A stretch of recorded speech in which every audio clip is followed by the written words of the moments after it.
Yeah, those are messed up, no. Bad news is to beat your home, nigga. Yeah. Yeah. Go on, get on his ass real quick one time. 144, baby. Run that shit up, Trey. They said you get on, you gon' represent. I said, of course. Soon as they trade that beat, I ride that bitch just like a horse. She about to go dumb, yeah, bitch, me whole guard. You ain't know they call me Obi-Wan. I go with the force. You gon' ride, yeah, of course. Get it lit up like a torch. You even low on this Lord, so that bitch is either or. Yeah, I know them niggas ain't cut like that. I swear I'm to our core. Wait up, let me make a call right quick. I'ma start another war. I was hurting when she left, but I don't care about anymore. I need a Vaseline like my Nina Puffer boy. Took a Zach, watch the dark. Matter of fact, like a dart. Any problem, let them come. We gon' snatch they soul like Shang Tsung. Put them out of service, keep them tools like Miss Hopper free. Try to hope it's way too late. I'm headed straight to the safe. Throw that one up like a trophy. I'm that nigga, ain't no debate. Throw them boys, we taking note. Call them up like set the date. This shit a piece of cake. Yeah, my bitches came from Whole Foods. Told them put on that top 3. Then bring me my house shoes. Don't make excuses, make moves. These niggas ungrateful, gotta show them U.P.K rules. I'm making hits like I can't lose. They said you get on, you gon' represent. I said of course. Soon as they crank that beat, I ride that bitch just like a horse. She about to go dumb, yeah, bitch, me whole guard.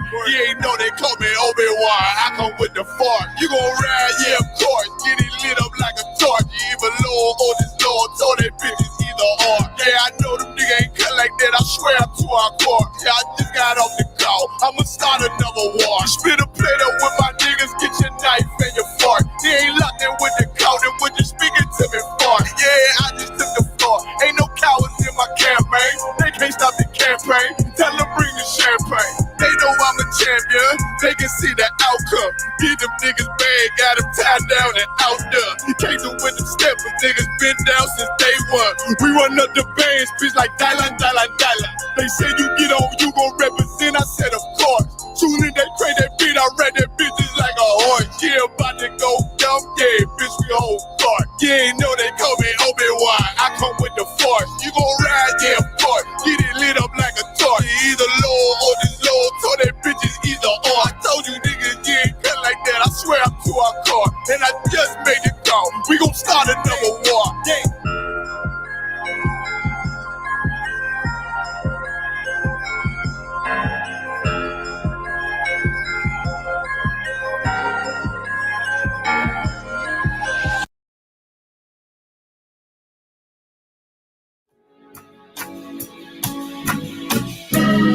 They killed, give me Isaiah 14 and 21. They did the same thing to my people. So that you said that they put millions of my houses. Yes, you said. Should a murderer go to jail for murdering? Absolutely. Should a thief go to jail when he steals? Absolutely. Should a robber pay back the money he robbed? Absolutely. So why shouldn't the white man pay for what he did? That's right. That's right. One day you'll see just how it feels. Payback is a dog. It's a dog. Payback is a dog. It's a dog. Payback is a dog. It's a dog. Payback is a dog. It's a dog. I'm in a hell of a hole, was never expected to grow. Just obstacle set in the road, that a result of me selling my soul. The story I'm telling is cold, but yet it's what everyone knows. The white man's the devil is known. America was never our home. Only a place of captivity, safe facility, hating, disfigure me. They claim that I'm lazy, be killing me. Maybe this slavery draining my energy. 400 years and counting. The trail of my tears is countless. The fact that I'm here is astounding, but I can't wait till this shit is surrounded. Ready to tangle my king and the angel, be ready to rap. Crack in the sky, nuclear missiles are making it official. I'm capturing every crack and surviving. Put them all in chains where they need to be. Slavery for me. And let the whole world see that with them in the cage and safer in the streets. Put the dog on a leash. Get resolved for the beast. 144, get the ruler show, we could all be at peace. As soon as the trumpets are sound, your kingdom we busting it down.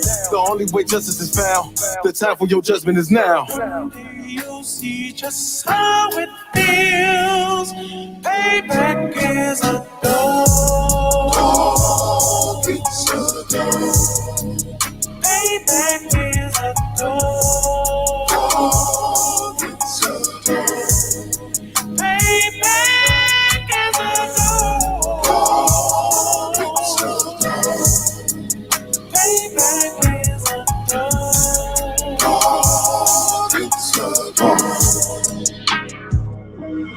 Look, ain't no remorse in my blood slim. It won't be no compromise. Now it's time to feed the worms. Watch his body turn to flies. I clutch iron while you trust the lies. The next Glock I buy gon' be Gen 5. I get it customized. And sending shots off like farewell. Praying payback come back around like a carousel. Still remember YAHANNA's words ringing in my head like bells. Said you in his body, you fit the Lord, fuck the cartel. Triangle choke, apply pressure to the game like I did Vondale. Payback's a bitch in a dress, she a bombshell. Revenge is served cold, I just hope they make an oxtail. Glock fresh out the box, I swear it got that new car smell. Made myself a target in a world of mad shooters. Devils design 5 for our babies to pass through it. And the day of our king's reign, I'll be overzealous. They bought my jealous, I bought brand new parabellums. One day you'll see just how it feels. Payback is a door.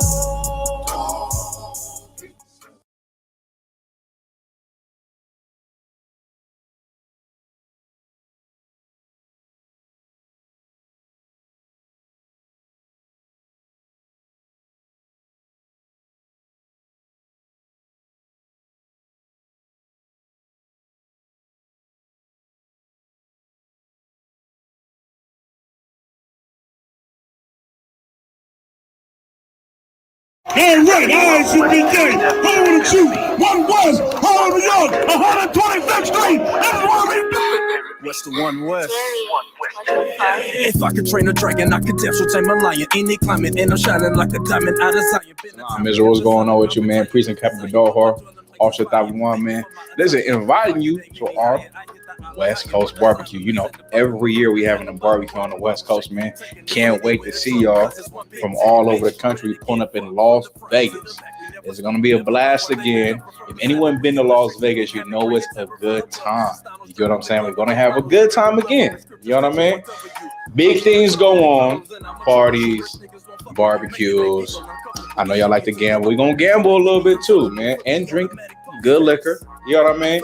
Most importantly, community is going to be in the building, so you got to show up.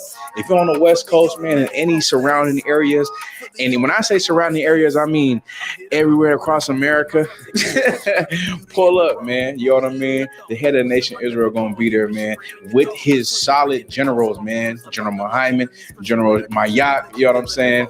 General Hazayan, General Katham Gabar, General Aya Shawamar, General Q, General Kabbalah, you know, General Q going to be in the building. So, you know, we cannot wait to see y'all, man. You know what I mean? So pull up December 1st through the 4th. It's going to be a blast of the weekend. We have a good time, man. I'm going to be there. Dr. Juan going to be there. The Wall, he's off camera. Get in the camera at the Wall. He going to be there as well. You know what I'm saying? We're going to have a blast, man. Las Vegas. Tune in. Hey, shout out to Officer Shabal. He's running the whole thing. Shout out to the Las Vegas team. They're going to do everything that's in accordance to having a good time for you. Pull up Las Vegas, December 1st to the 4th. We're going to be there, man. Shalom. You could thank the general, I had the bar. Niggas running out of time like I had a mar. Red cup, black label, I'm a connoisseur. I'ma leave it wet if I draw the sword. Nigga, it's the code. Millions find a low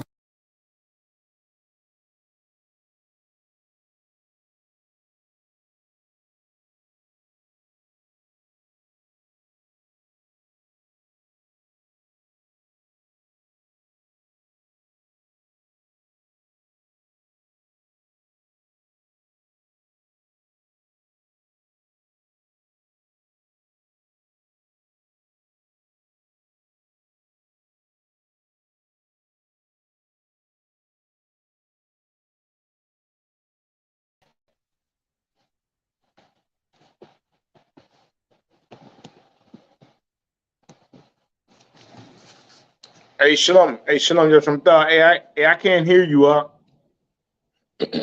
about now, sir? Con, I can hear you now. I Christ, Salaki for that. Shalom. How about you, Mr. What's going on, Cap? Hey, shalom, you're from Thar. Ain't nothing much, everything to walk. Most High in Christ. Yes, Everything to Salaki. walk. Man, I put on my reading glasses today, you know. Most High in Christ. Most High in Christ. Cap came fully prepared today. Y'all know y'all gonna get a great show. Sometimes I was telling, it was one brother I was telling, or maybe I put a post on Facebook one time. I was saying that sometimes when you start getting up there, you know, sometimes you're gonna need the reading glasses, you know. Good night. Every now and then, let me go ahead and just put them on, you know. Damn right. Most High in Christ, man. Most High in Christ. Well, I can't tell, sir. You know what I'm saying? I thought you was my age, out of one. You know what I'm saying? I'm 50 something, man. No, come on, man. It's you know it's a sin to lie, out of one. You know that. Come on, damn right. Most High in Christ. Hey, shalom, Yahweh Shem Shabrak, a thumb to all the brothers out there. Yahweh Shema, all the thumb by Shem to all the sisters. This is the Chain Breakers podcast, brought to you by the I.S.U.P.K, the Israelite School of Universal Practical Knowledge, started out of 1 West 125th Street, Harlem, New York, under the leadership of none other than Commanding General YAHANNA. You understand? And since 1969, our school has taught the truth according to the Bible. That so-called blacks, Latinos, and Native Indians are the true Jews, the true Israelites of the Bible. You understand? That's what we've been doing since 1969. And we haven't stopped. We continue to do it today That's right. In 2022, and we're going to keep on going until Christ returns with some odd number of millions of angels, you understand, to destroy this place and save his people up out of this captivity. You know what I'm saying? So Most High in Christ, this being the Chain Breakers podcast, you know what I'm saying? I got to run down to you. Now, right now, you just see myself and Captain of 10,000 Yagarwap. We got other brothers that should be joining us very, very shortly. But in the meantime, let me give, you know what I'm saying, kudos, and let me give 100% of respect and adulation to, you know what I'm saying, my co-host, my Adawan, Captain of 10,000 Yagarwap, holding it down out there in Oklahoma City, OKC. You understand? Holding it down, doing this thing. You know what I'm saying? I'm Officer of 1,000 Thabawan, holding it down out here in North Carolina. And my brother's Officer of 1,000 Kowal and Officer 500 Yard Mock should be with us shortly. You understand? They're having some issues on their end, but in a short time, they should be joining us on the show. Make sure y'all like, share, and subscribe. Let me get that on the screen too. Make sure everybody, I need y'all brothers and sisters to do this. I need y'all to like, share, and subscribe. Also, right now we're broadcasting from our I.S.U.P.K Durham Facebook, our I.S.U.P.K Durham YouTube, and our Chain Breakers podcast YouTube. I need all the brothers and sisters to go on YouTube right now. If you're on the I.S.U.P.K Durham Facebook or the I.S.U.P.K Durham YouTube, I need you to go to Chain Breakers podcast on YouTube, type it in, and find the actual Chain Breakers YouTube. And I need you to like that page, subscribe to that page, click the notification bell, share it with all your friends on all your social media, and so we can spread this truth. You understand? We need your help in that regard. You know what I mean? Yeah. It'll be immensely useful for more people to get the information that we're putting down on this show and all of our other shows. Okay. So Most High in Christ, usually I like to start off the show. We got some good topics to go into today.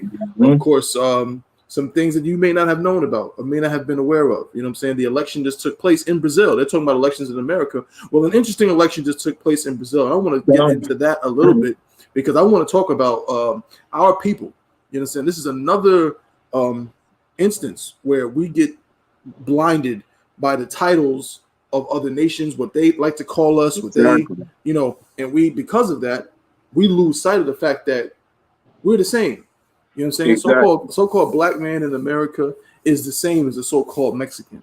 A so-called Mexican is the same as a so-called Native American Indian. But we just are not aware of that, and we have got to change that. You understand? Otherwise, we're going to continue to be slaves in this place.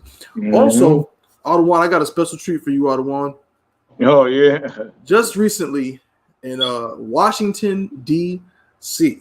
I'm gonna be up there. I'm gonna be up there next week. Oh, yeah. Washington, D.C. Our brothers up there, Captain Mashak, you understand, Barack, Pagaibawa, all them brothers out there at D.C., man. Kazak Ahmad, Officer Kazak Ahmad, Officer Nakamaya.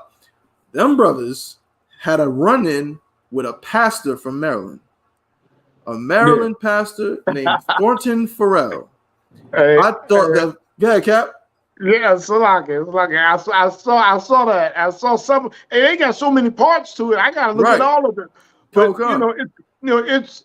it's like I always say, Christianity is not only satanic, it's idiotic. That's right. And when you listen to this clown, you're gonna see why. What we came through with on the Chainbreakers podcast, what we love to do is come through with the receipts, and we have the receipts. So we are going to show you Pastor Thornton Farrell. You understand? Going against the I.S.U.P.K. We're going to break that down just to show you how disgusting these pastors are. You know what I'm saying? This is a necessary thing. We're happy when it happens, so you can see just how evil these men are. You understand? I know he probably thought that he can just walk up on the camp and we wouldn't go into his history and know all about his whereabouts. But we know full well what these pastors get into, and the crimes they commit against our people. And last but not least, we're going to spend some time talking about the impending World War III. It is on the brink. It's right at America's front door. It's right at Earth's front door. And you can ignore it all you want. And you can, you can just dream and say to yourself, oh, it'll be fine. And everything's all dandy. But of course, this is not true. And you better, you know what I'm saying? You better, for lack of a better word, as my man said in Jurassic Park, you better hold on to your butts because something is coming that's not going to be pretty. All right. So we're going to get into all those things. You know what I'm saying? But before we do that, Cap, if you have anything you wanted to bring out before we get rolling, you know what I'm saying? I want to bring out something right quick about Judas Jones, because I've seen something this morning on the news. Con, I don't want to come. Why you talking? I'm gonna pull up a picture of the brother. Okay, so Judas Jones was the brother that Governor Kevin Stitt just how do you pronounce it? Commutated his sentence of death. Going of being put to death. A year ago. A year ago. So today they had the nerve to say they have a celebration of the commutation of Judas Jones. So it's a celebration, but because of course, it's Governor Stitt. He's a white man that's having mercy on a black man, and then putting him to death. You know what I'm saying? And by the way, the Oklahoma killing machine has been started. So they just yesterday, I would say yesterday or the day before, I believe he was the brother. They put a brother to death. In Oklahoma. So he's like the fourth. He's the fourth one since they started. Like four. Damn, I the one ain't giving it up like that in Oklahoma. Yeah, about 4. Yeah, exactly, Thaba. So he's the fourth one to be put to death since they started the death sentence, putting it back, getting it rolling again. So the killing machine is on in Oklahoma. But with this thing with Judas Jones, like they said, they were celebrating his commutation, from being killed. So they said they were celebrating it today because it's 1 year later. And what's being lost in the celebrations and everything is Judas Jones is still in prison for the rest of his life. That's right. And the sad part about it is Judas Jones is innocent of this murder. You know what I'm saying? I'm saying Judas Jones, like I said, it was brought out that Judas Jones was not even present. That's right. When Paul Howe, the white businessman that lives in Edmond, Oklahoma. So Judas Jones wasn't even present, and the killer, the brother who really did came over Judas Jones' house. Judas Jones was a student at Oklahoma University.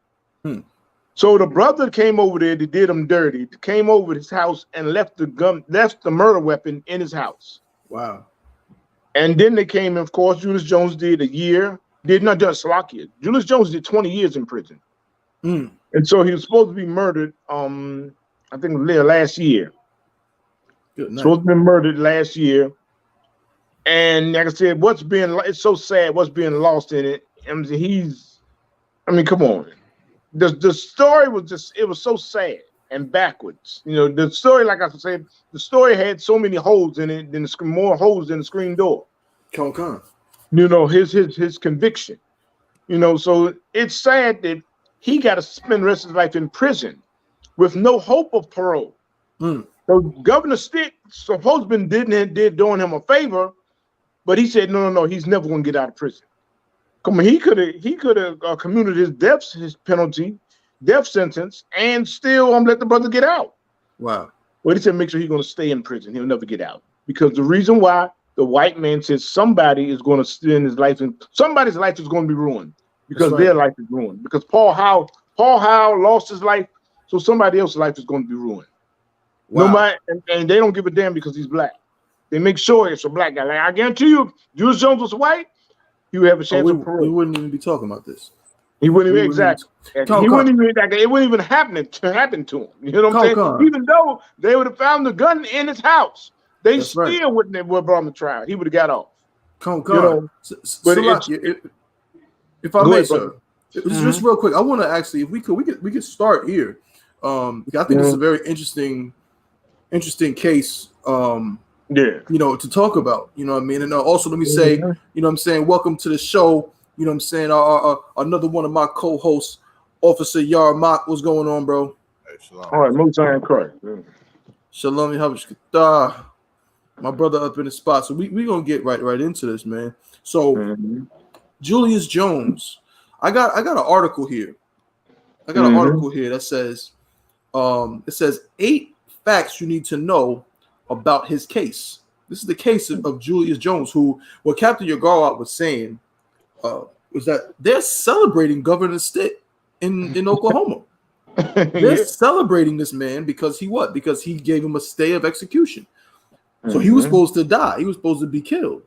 But Governor Stitt held that off. But this man is still going to spend the rest of his life in prison, as Cap said. Well, check this out. We got a couple of facts here. Let me pull it up on the screen if I could, Bob Kushah.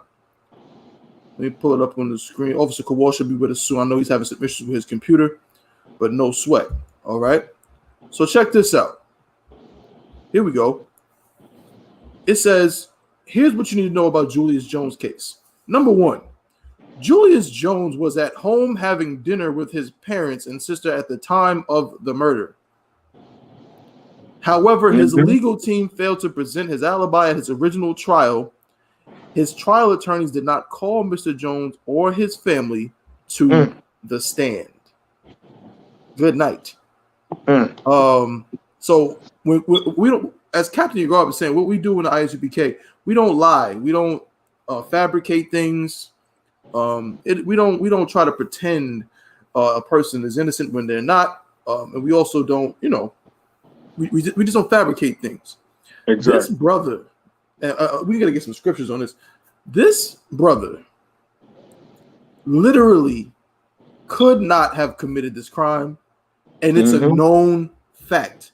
It's not something where maybe he did something or no. It is known that he wasn't there at all when the murder took place. So the question remains this, and I'll have any brother who wants to answer it or just expound on it. Why is this brother still in jail? What? Forget a stay of execution. Why is he not free? Exactly. I mean, Cap, help me understand. Like, hey, I'm telling you, as if this wretched country, like I said before, somebody is going to answer. So I wouldn't say answer. Somebody is going to pay for Paul Howe, the white man who was murdered, being dead. Somebody's going to pay for it. No matter, look, they don't give a damn if a black man's life is ruined. You know what I'm saying? Because look, guess what happened? The guy, his accomplice, Julius Jones' accomplice, he he told brothers in the lockup in the prison when he was locked up. But see, they locked both of them up. He told an inmate that he set Julius Jones up. He did 15 years and got out. Wow. So you can't try him again. He laughed about, and it was reported that he laughed about setting Julius Jones up. He did 15 years. He can't be tried for that murder. Now, what? The white man is like, somebody's going to pay for Paul Howe being dead. No matter what, they don't give a damn if they ruin Julius Jones' life. Julius Jones is going to pay for the death. And that's what's crazy about it. It's sad. They're going to make that brother. They're going to make that brother. He's going to answer. He's going to be the answer for Paul Howell being dead. No matter what, even if they know that he's innocent, whatever. He's a black man. So what? He's a black. And check this out. He was a black college student.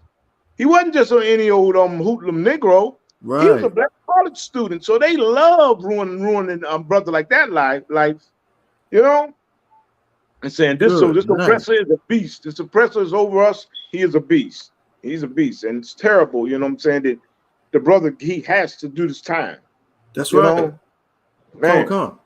Good night. Yeah. Let me read a little bit more, and then Yarmak, I want you to chime in. Before I give you the floor, if there's anything you wanted to bring out. This is number 2. Mr. Jones did not match the description of the person who committed the crime, which was provided by a sole eyewitness. The person who killed Mr. Howell was described as having 1 to 2 inches of hair, but Mr. Jones had a shaved head. A man named Christopher Jordan matched the eyewitness's hair description, but claimed only to have been the getaway driver and not the shooter at trial. He was the state's star witness against Mr. Jones. In exchange for testifying that Mr. Jones was the shooter, Mr. Jordan was given a plea deal for his alleged role as the getaway driver. He served 15 years in prison, and today he is free. Now, this is what Cap was talking about. 3 people incarcerated with Mr. Jordan at different times have said in sworn affidavits. So this is not off the That's right. off the cuff. You know, this is documented by the courts. You understand? Have said in sworn affidavits that Mr. Jordan told each of them that he committed the murder and framed Mr. Jones. None of these 3 men have met Mr. Jones, and they do not know one another. And none of them have been offered a shorter sentence or incentive in exchange for disclosing Mr. Jordan's confessions. Good night. And you see some people here saying justice for Julius. Yarmak. This is scary. If I could, this is scary, bro. We're talking about a man. No, this murder took place in the early 2000s or 1999, I think. Yeah, 1999. Yeah, 1999. This murder took place before 9/11, and this brother is still in jail and would have been executed. Yeah. He got a stay of execution, and now they're praising the governor. But I mean, this, like I said, this is scary. How do you navigate in a world where this kind of thing takes place? And would this kind of thing take place if he wasn't a black man?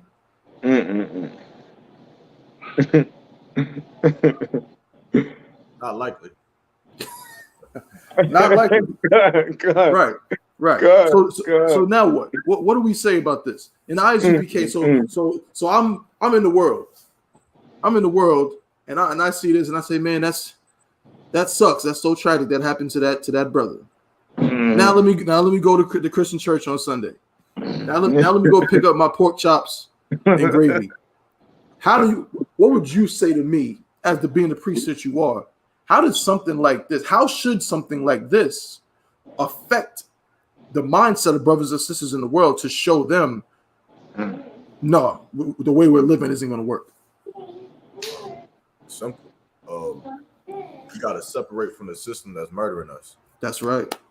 Man. Come on.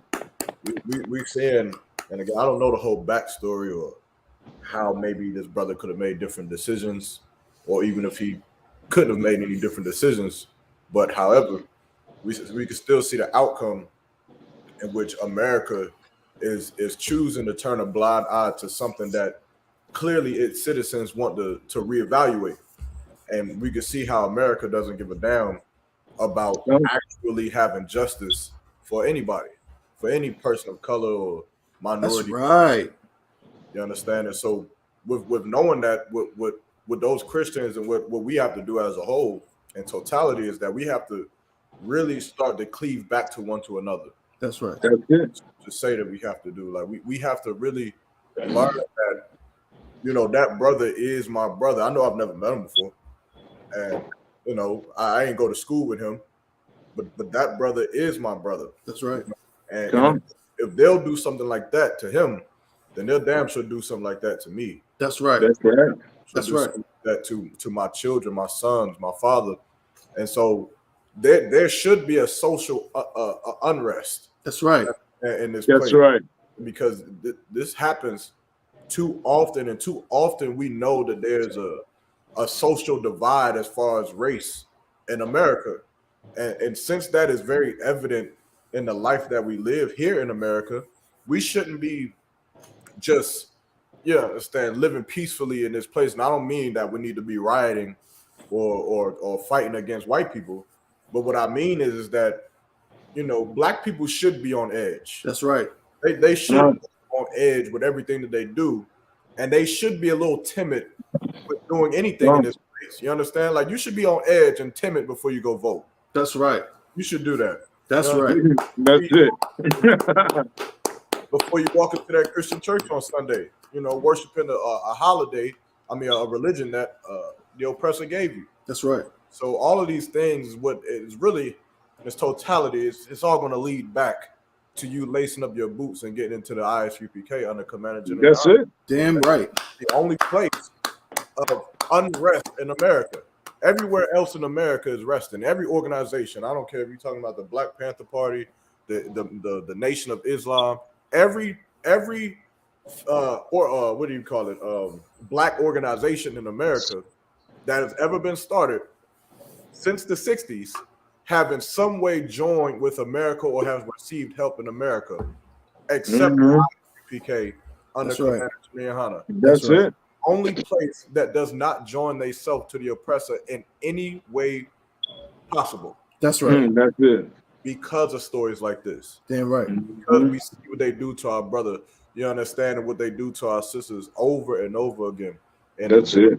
The moment that the majority of our people start to realize this, then they will see that there's something that they have to do to try to keep the children of Israel in order. But right now, they don't have to do anything. That's right. Because we in order regardless. You understand? We on board slaves in this place, and they don't have to do it. And we see that when their people don't like something, just like with the what's that court case? I forget the name of it, but with Roe v. Wade? Roe v. Wade. Right. We see that even though something that was, you know, voted on by the U.S. Supreme Court, right, which is the highest court in America, we see that when white people have a social unrest, that they will change something. That's right. They will go back to that's right. And that happened years ago, and they will overrule what had set the precedence in America for years. That's it. But for this brother, of course, ain't nobody gonna say anything. Ain't nobody, you know, they gonna tweet justice for the brother, and then they gonna go home and celebrate Christmas and make America rich. Right. That's right. That's it. But you really want to save this brother? Don't celebrate Thanksgiving. That's right. That's it. Brother, don't celebrate Christmas. And when you post, we black people for not celebrating the white America holidays, then you hashtag that brother's name under it. That's right. That's right. We ain't celebrating your Christmas then. We ain't enjoying the festivities of your holidays. Your parks will be empty without the children of slaves in there, and it's gonna be empty because this brother can't come home. That's right. That's it. Empty. And then we can start to get something done. Damn right. Damn right. If I could. Damn right. Excellent point, brother. Heavy metal. Let me bring on my brother, man. Let me bring on Officer of 1,000 Wall. What's going on, brother? How you doing, sir? What's going on? You start. I'm going to call you. Hey, Kawhi, I don't know if you got a chance to see what we were talking about here with this Julius Jones story, brother, you know what I'm saying, out there in Oklahoma. man. But we reading some facts about his case and just been going in talking about the hypocrisy and the injustice that this brother is facing. And this wasn't even one of the stories for today, but when Kat brought it up, I thought it was just so tawab that we should go in on it. So I'm gonna read a little bit more, and if you want to just to add on in any way. So I got a little bit more here. Now this article, right, is from the Innocence Project, which is if I'm not mistaken, it's for students, mostly college students, who go to bat for wrongfully convicted, usually black men, who are in jail or on death row for crimes that they did not commit. Here we go. It says the impact of racial bias in Julius Jones's case. Mr. Howell, a white man, was killed in a predominantly white neighborhood. Immediately, then District Attorney Bob Macy characterized the crime as an act of violence committed by black men fueled by drugs. This narrative was perpetuated by media coverage. Number two, the officer who arrested Mr. Jones called him the N-word and dared him to run, then implied he would shoot him if he did. Number three, 11 out of the 12 jurors at Mr. Jones's trial. Let me get the brother up on the screen, Salakia. Let me get the picture of the brother so y'all can see this who was a young man at the time. Yeah, exactly. Right, let's remember that too. Right now, this brother is probably in his 40s, right, or late 30s, probably thinking 40s, and but at the time of this crime, he was a teenager, if I'm not mistaken, or in his early 20s. All right, and now we're reading about this. The facts surrounding this case. It says 11 out of the 12 jurors at Mr. Jones's trial were white, and one juror referred to Mr. Jones by the N-word. Dang. He suggested that he be taken out behind the courthouse and shot. 1/3 of District Attorney Macy's death penalty convictions have been overturned due to prosecutorial misconduct. Many of those whose convictions were vacated are black people. To date, 10 people sentenced to death in murder cases in Oklahoma have been exonerated.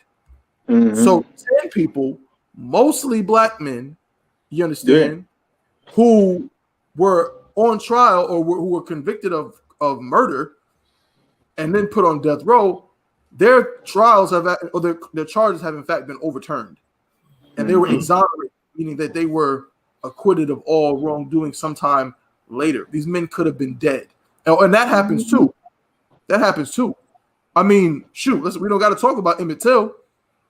Emmett Till was an example. Now, he wasn't put to death by the state, but, eyewitness testimony shows that law enforcement officers turned a blind eye, to many things that were taking place back then. And of course, the men who killed him were acquitted, even though they admitted that they, did the crime.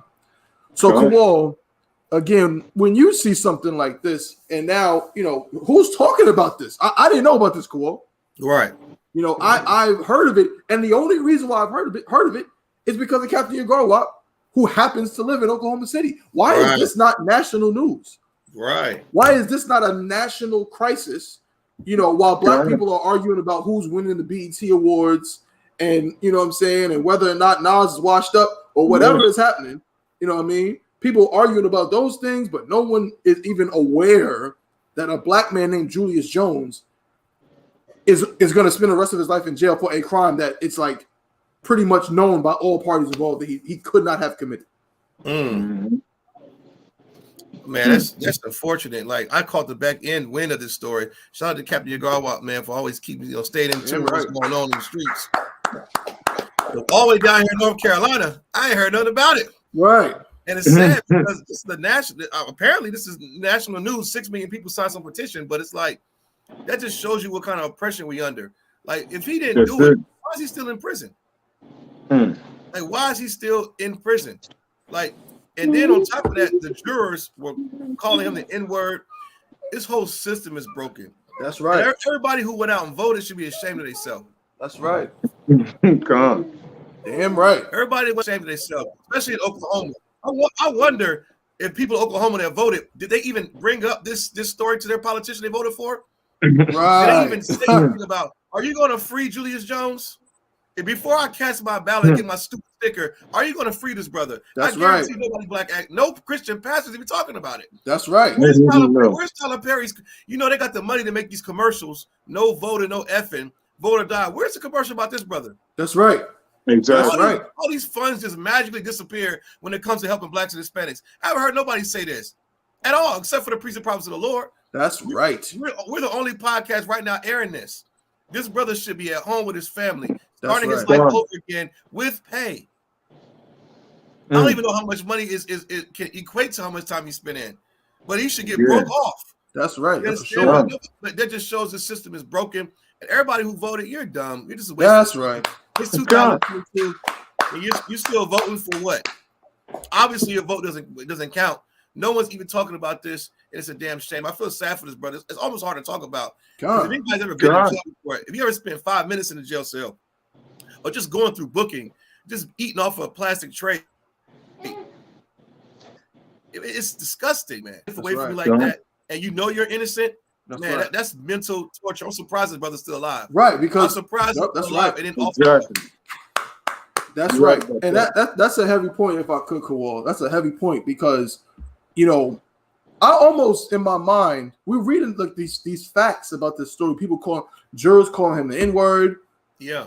People saying he should have been taken to the back of the courthouse and murdered. Right. You know, again, and this is 1999, you know what I'm saying? But it sounds like it's 1916 or 1922. You know, and Cap, you know what I'm saying? I want you to, you know, chime in again. But the thing that's crazy to me, Kawal, you know, and everything y'all brothers been saying, man, is again, a black man's life is worth absolutely nothing in America. Exactly. At every sense. And you said that, Kawal, and it just rung in my head a certain way because it's like, really, it's almost like they're trying to kill him. Right. That's almost what it's like. It's like literally they were trying to kill him at first. Then the governor stepped in, and so now they're not gonna literally kill him. But guess what?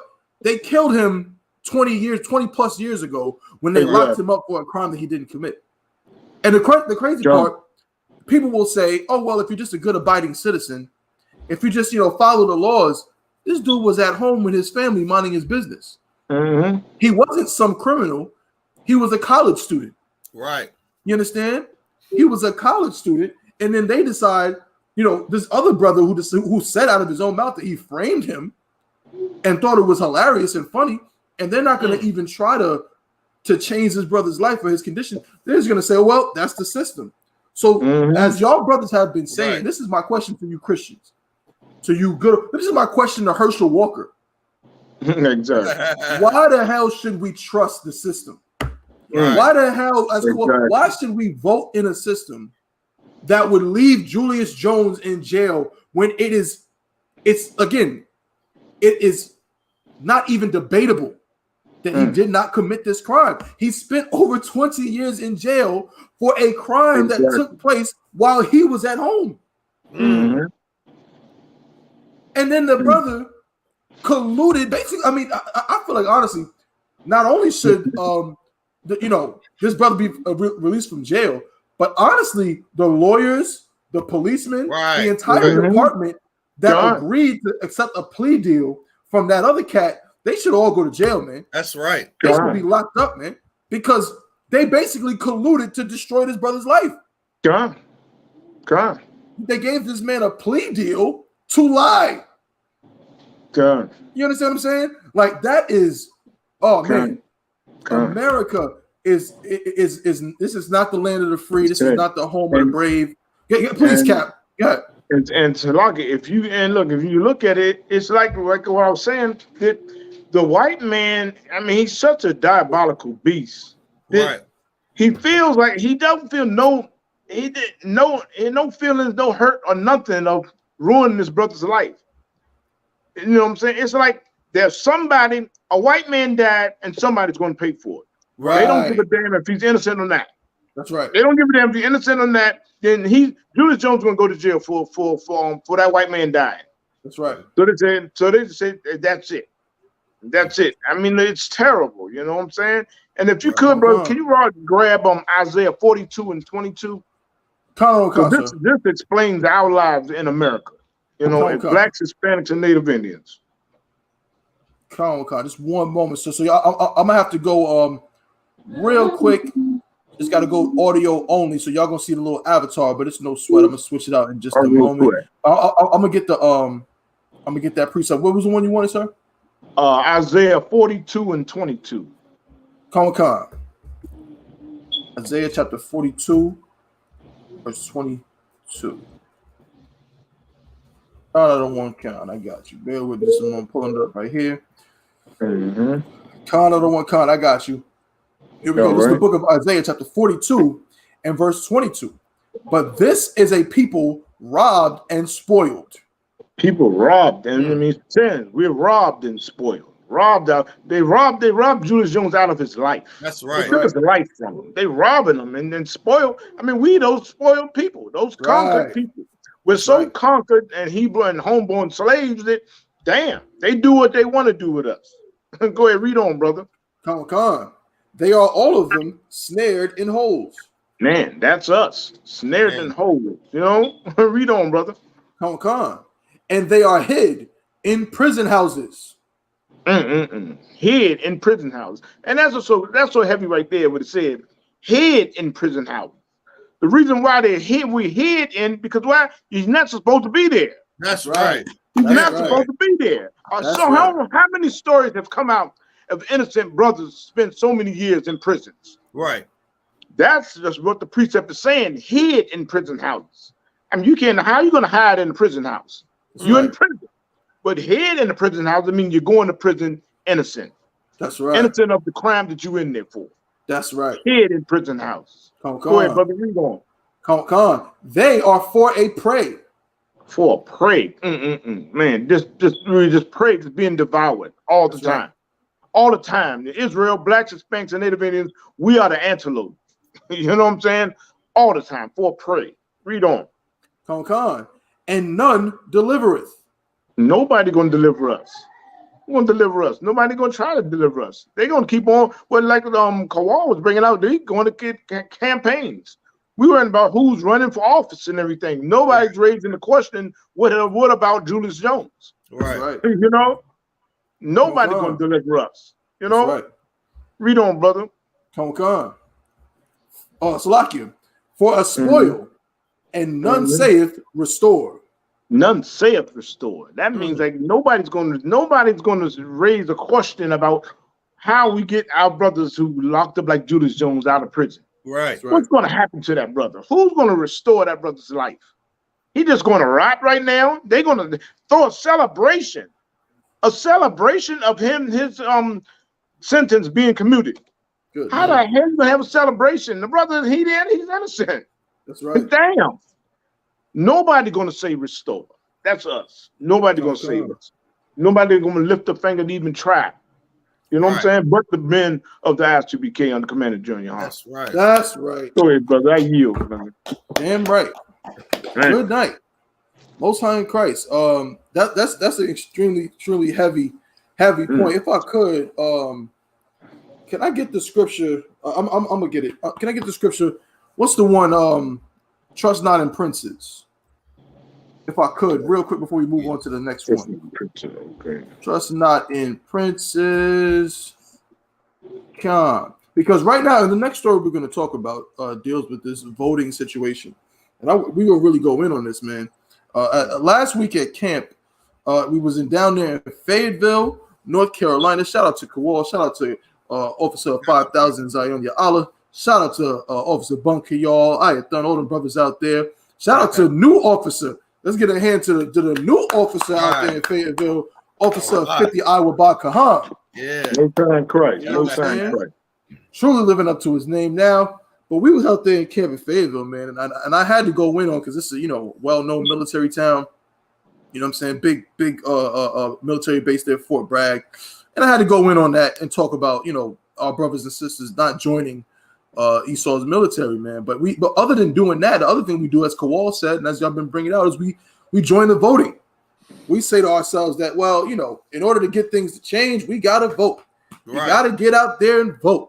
Diddy said what? Vote or die. I mean, damn, that's the only options I got.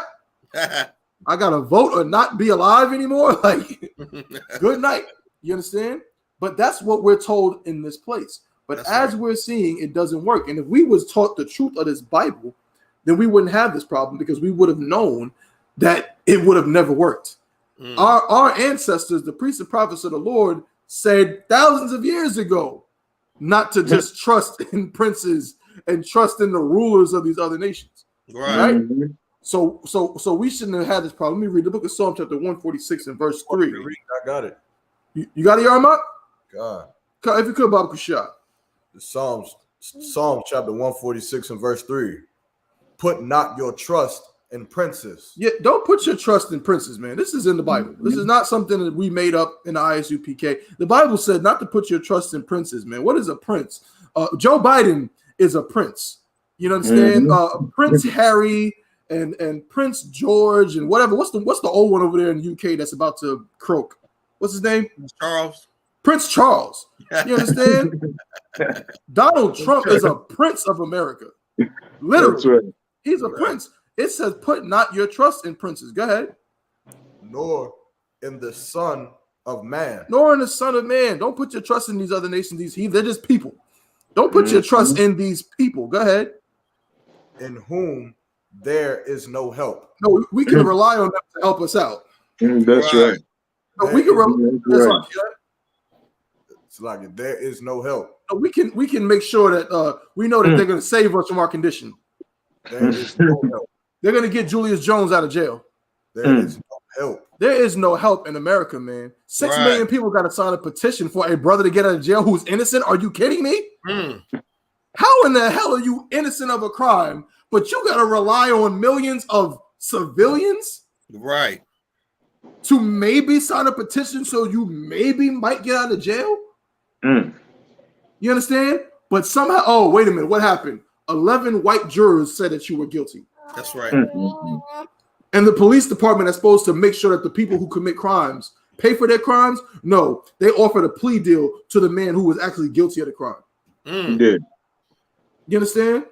That's why the Bible says trust not in princes, man. That's what Wall said, these brothers saying we need to absolutely, and Yarmak said it too, we need to separate from America, man. That's it. We need to separate from America. If we didn't deal with them, then we wouldn't even have this problem. We need to get into the I.S.U.P.K. under Command of General YAHANNA, man. You got a better chance dealing with the Lord's priests and prophets, man. Right. You want the protection of the Most High, then you got to be in the house of the Lord. You got to be where the Lord resides, man. That's right. And the Lord is with us. You understand? That's right. Most High. Damn right. Ooh-wee. Salaki, we're gonna go into the next story here. Officer one. Please. And you know it's crazy too. That movie Life, it didn't seem so funny once I came into the truth. It wasn't funny when I first seen it, but hell yeah, it's even worse now. Yeah, that movie with Eddie Murphy and Martin Lawrence. When I first watched it, I was on the floor dying when I was younger. Yeah, when I came into Knowledge of the Truth, I was mad. That movie wasn't as funny to me no more because it's stories like this that's very real. That's right. Hey, Salaki, Akim, man. That was the heavy point you made, Kowal. Because that's the same here. Because it was funny because I said I died laughing at it, like in the world, but coming into the truth, watching it, and I remember it was going off, and they was in the stadium. That shit almost brought tears in my eye. Yeah, that's right. Yeah, it did. I mean, come on, we talking about robbed and spoiled. Yeah, I mean, their whole life gone past in prison. That's right. And they two old men getting ready to croak, and they stand up there. Which one? The Yankees? Which one? The Yankees? Yeah. That wasn't funny, man. That was right. So sad. That's right. And then that song, Casey and JoJo, that song Life, and the words to it when they were singing it, and then what was happening to them in the movie. That movie wasn't funny to me after a while. I was like, man, I had to keep the funny parts out, but after a while I couldn't watch it because I was like, the oppressor's the devil, man. And that's right. Yeah. They know this has been happening. This whole movie was founded on true facts about two random black men in the South. That actually happened. It's happening in 2022. So that movie wasn't that funny anymore. Yeah. That's right. Damn right. If I could real quick piggyback on what y'all saying, brother, when movies ain't even funny no more. No facts, but it's real though. It's real though because it goes back to what we're talking about with Julius Jones, man. Now Julius Jones. Now think about this: them brothers in life Eddie Murphy and Martin Lawrence, Claude and Ray. Yeah. Claude and Ray. Let's just say that at the time that they got arrested and sent to jail, let's say they were in their early 30s, right? Let's say that. By the end of the movie, as Cap said, man, they were well into their late 70s, early 80s. You know what I'm saying? If not damn near their 90s. Yeah, God. You understand? These men spent 45 to 50 plus years in prison for a crime that they did not commit. Right. And now we know it's a movie, and yeah, it's supposed to be funny. But as Kowal said and Cap said, think about how many brothers this actually happened to, man. Yeah. What if we're talking about Julius Jones right now? He's been in jail since '99. That's 23 years ago. What if he don't get out until he's 80 something years old? Exactly. What if he dies in jail, man? You know what I'm saying? I'm holding my 4-month-old son. Now, that means that it's possible that this brother, my son, might be in his mid-30s if this brother don't die in jail. Yeah. You know what I'm saying? Like, that is absolutely insane, man. And this is a story that has happened, as Kowal said. It's a historical fact. Now, ask yourself how many brothers it happened to where it's not documented. Now, notice in the movie, they made them what? Criminals, because they were bootleggers. Right. Now, obviously, they didn't deserve to go to jail for life. But they still said, well, we'll make them criminals. Well, how many innocent black men in the late 1800s, in the 1920s and 30s, end up going to jail, you know what I'm saying, who did absolutely nothing, just being in the wrong place at the wrong time. Yeah. You know what I'm saying? Due to some corruption, man. This is a scary, this should show you, if you're a black, Latino, or Native American Indian in America, you should be terrified of this place, man. The devil is not some red man with a pitchfork and a pointy tail and a damn thin pencil Prince mustache on the ground. That's not who the devil is. The devil is good old Jim Bob that lives on the corner, down the block. That's who the devil is. The devil is that judge that sends a black man to jail for a crime that he knows that he did not commit, man. That's right. This is a sick and disgusting place, man, and we're going to expose it in the I.S.U.P.K. The day of the dancing coon is over. That's right. Most High in Christ, man. Damn right. Damn right. Let's get into this next thing. Unless Kowal, was there anything you wanted to bring out? Because this story actually piggyback. Cap brought this out, man. I didn't even have this on the register. Go ahead. No, it's just heavy. Like it's taking a lot of mental space because I can't believe that. Like I keep putting myself in that brother's shoes, and that's what we got to do as black folks, especially women too. You sisters love my son King, my black King. Why you not posting this brother's face?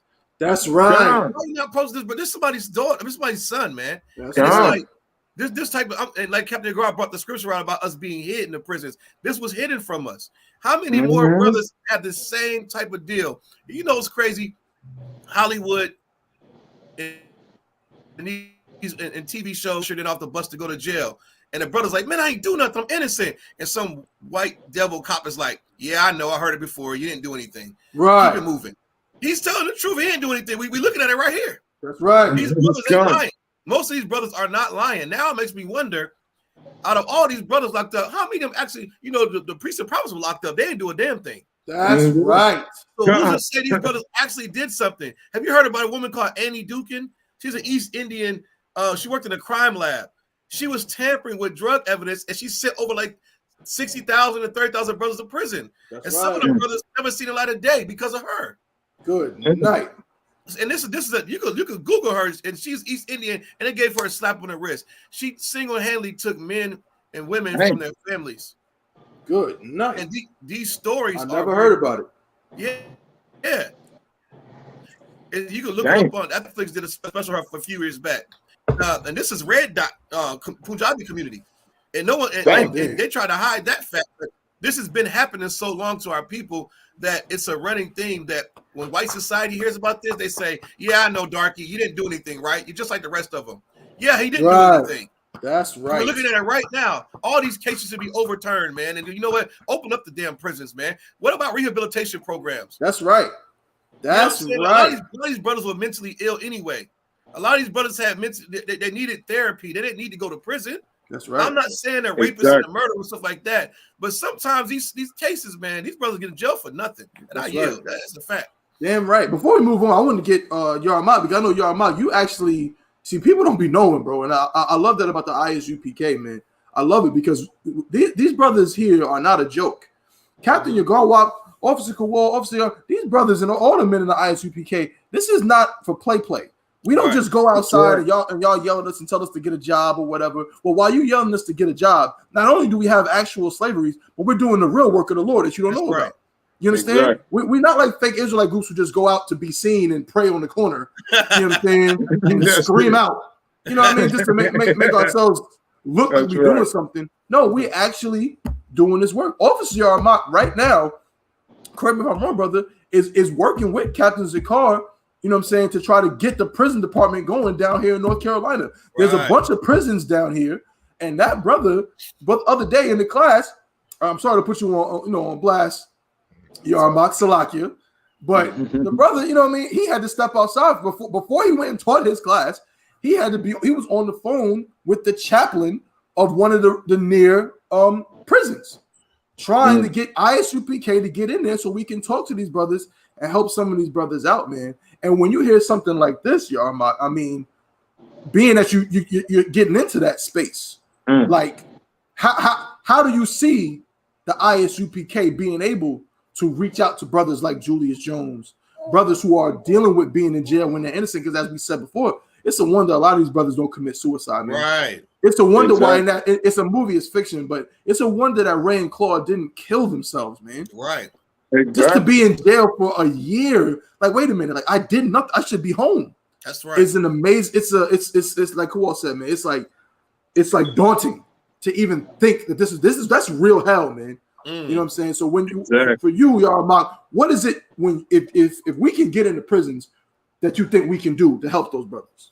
God, well, just first and foremost, I.S.U.P.K has already, been teaching in some of these prisons across the globe. So, that's right. Shout out to them brothers. That's right.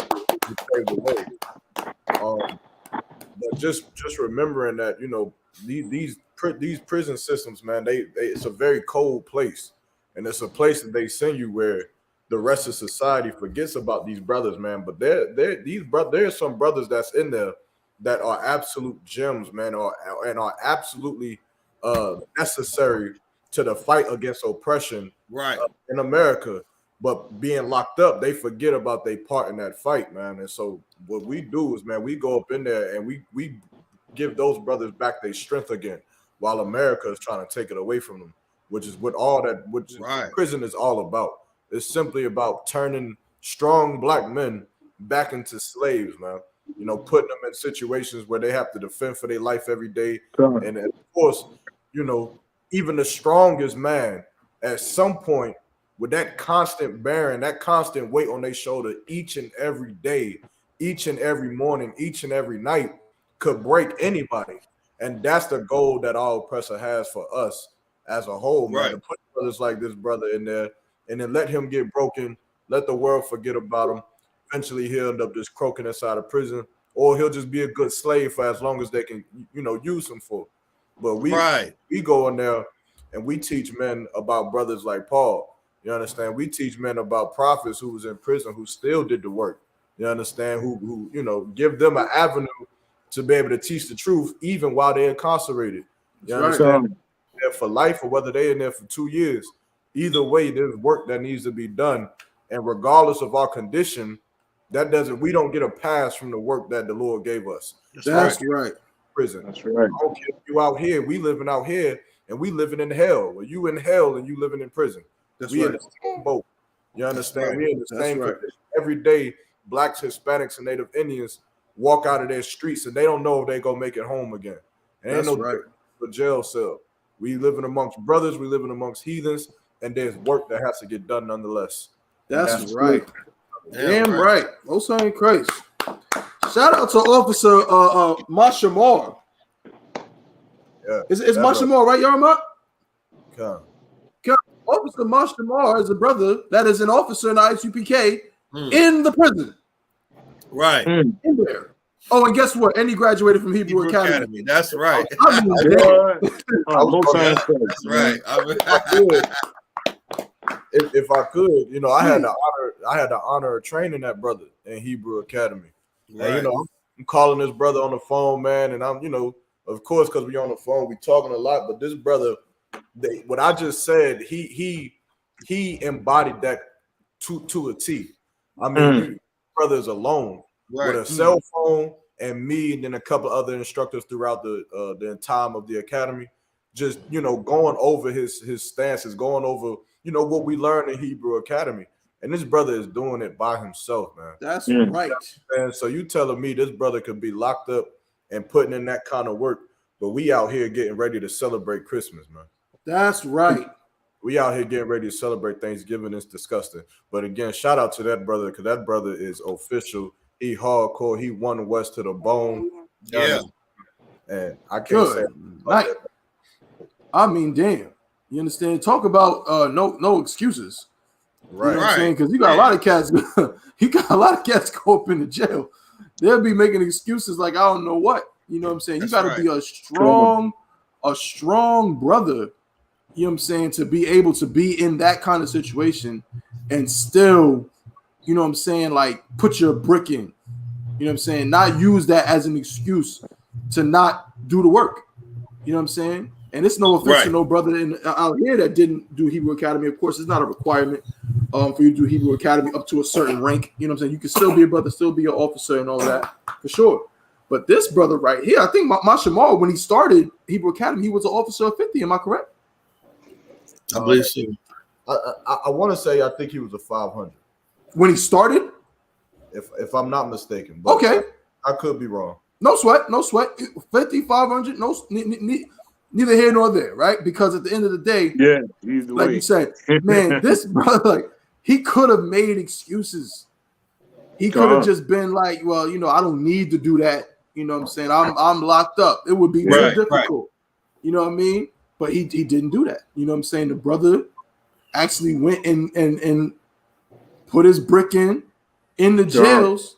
You know what I mean? And we need things like that. And let me put the sister's comment up as well, if I could, Bob Kushad. Give me one moment. Because I want to show the brother too. Show the brother. So here's the sister's comment. The sister said, shout out to the sister Kazak Wana. You know what I'm saying? Caps, Rib, Shalom, Sister Hel, Shamar, thought about Shamar Shah. That's right. The sister said, we need lawyers in One West. Damn right. Sis. That's right. Damn right. Because we read it. Damn right. Because what happened to Julius Jones, we read in the fact sheet that his lawyers never asked him any questions. They never put him or his family on the stand, even though his family were all witnesses that he was home when the crime was committed. Right. Again, that is collusion, if you ask me. Hey, Salagia. Go ahead. Hey, well then shout out to Captain Aria. That brother, law school. He going to law school. That's damn right. That's right. That's right. Let's go, my Shamar. That brother holding it down in the, you know what I'm saying? Holding it down in the jail. Christ, man. Most High in Christ. Shout out to that brother, man, not making excuses, man. And shout out to Captain Aria as well. Damn right. You know what I'm saying? As Yarabak said, going to law school. That's you know what I mean? How about a little sacrifice for your brothers and sisters, man? Right. How about a little sacrifice? Because definitely we're going to need it, man. Most High in Christ. Excellent heavy metal brothers been bringing out, man. We're gonna roll right along, if I could. Shalakia. Make sure y'all tune into all the different podcast radio shows we got going on. As well, make sure y'all prepare for the cookout. For that for the West Coast cookout. It's going down December 1st? 1st to the 4th. There we go. December 1st through the 4th is going down in the West Coast. Let me get myself back up here. Hold up, Salaki. What's going on, Cap? You gonna be out there? God. Ooh, we. The brothers eating garden with pieces. Yeah. Damn right. Damn right. Most High in Christ, man. So we're gonna go to this next story. If I could, just bear with me just a moment. Get ready. Well, you know what? I'll bro. So get ready for the Passover too. Oh yeah, get ready for that Passover. Yeah. You know what's going doon in Raleigh, North Carolina. Yeah. That's right. Yeah. Oh yeah, God. It's going down. Oh yeah, Most High in Christ. Get ready for that. We got more information. More information is on the way. You know what I'm saying? So be ready for that. You know what I'm saying? I'm gonna do a quick roll call as I'm getting this next article up. having a little bit of technical difficulties with some of these links, so bear with me just a moment. Salakia. No, I don't want that one. Shout out. Oh, yeah. I wanted to play this Charles Barkley. That's what it was. So shout out to who we got. Shout out to Officer Yanazar. Shout out to Officer Maya Shar. Right. Shout out to Officer we got Salakia. Shout out to the Sister Kazakwana. Let me pause this, Salakia. Who else we got? That's all we got right now, but it's no sweat. Shalom, everybody. Water for tuning in. Make sure y'all like, share, and subscribe. Now, this was the next one I wanted to talk about. This. Now, I'm going to just let it speak for itself. I ain't going to say nothing else. I'm going to get this video up. And y'all tell me what y'all think, man. So we've been the Kyrie situation is still ongoing. If I'm not mistaken, some of y'all sports heads put me on. He's still suspended, correct? Has he played yet? The last thing I seen was the owner of the Nets saying that he has a couple more things that he has to complete before he will be reinstated. Oof. Okay, so if I'm not mistaken, as of right now, the brother has still not played a game. I want to say it's been over 5 games. Salakia, I was hearing some murmurings about him almost completed all 6 of the things that we were supposed to do, and he's supposed to play on Saturday. I don't know how much truth there is to it, but it was like I heard some little things like that, going around. So and it's a whole lot of stuff on YouTube that I've been like plugging into. So that you got people saying different things here and there, So like, it's so many stories. Like I said, I don't know what's the truth yet. Yeah. Officer, yeah. Oh, Salakia, I'm sorry. The Brooklyn Nets, it's 8 games since he said what he said or did what he did. Right. It's been 8 games, and you think about what he's getting paid. That's like $500,000 a game almost. Yeah. 8th consecutive game, and the Nets owner says that he's still unfit to be associated with the Nets. The Nets. What the hell does that mean? Unfit. Good night. Basketball player. I mean, boy. Good night. Officer Yanazar said. Yeah, he ain't finished the 6 things, apparently, I guess. I don't know. Right. But Officer Yanazar said he's supposed to play Sunday. That remains to be seen. We shall see if that takes place. Hey, Yanazar from New York. He just wanted to play. Of course. He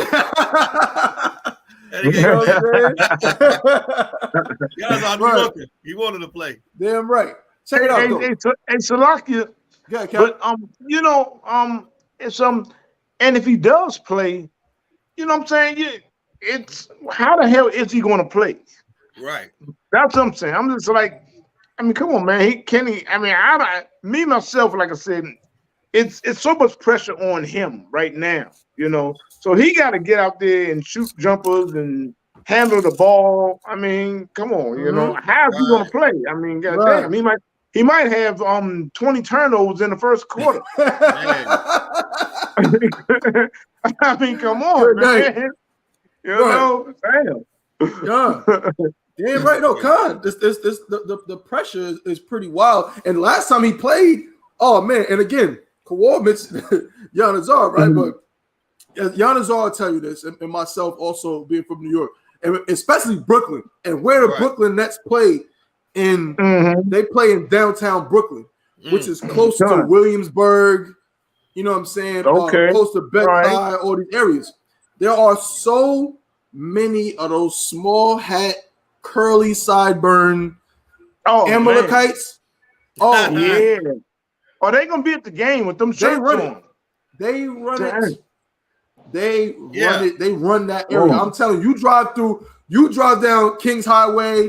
You know what I'm saying? You drive through Flatbush or something. You'll see a bunch of brothers and sisters, and all of a sudden, slowly but surely, you'll start seeing a bunch of people that look like Abraham Lincoln in the same, you know what I'm saying, in the same area. Like, damn, what the hell is this?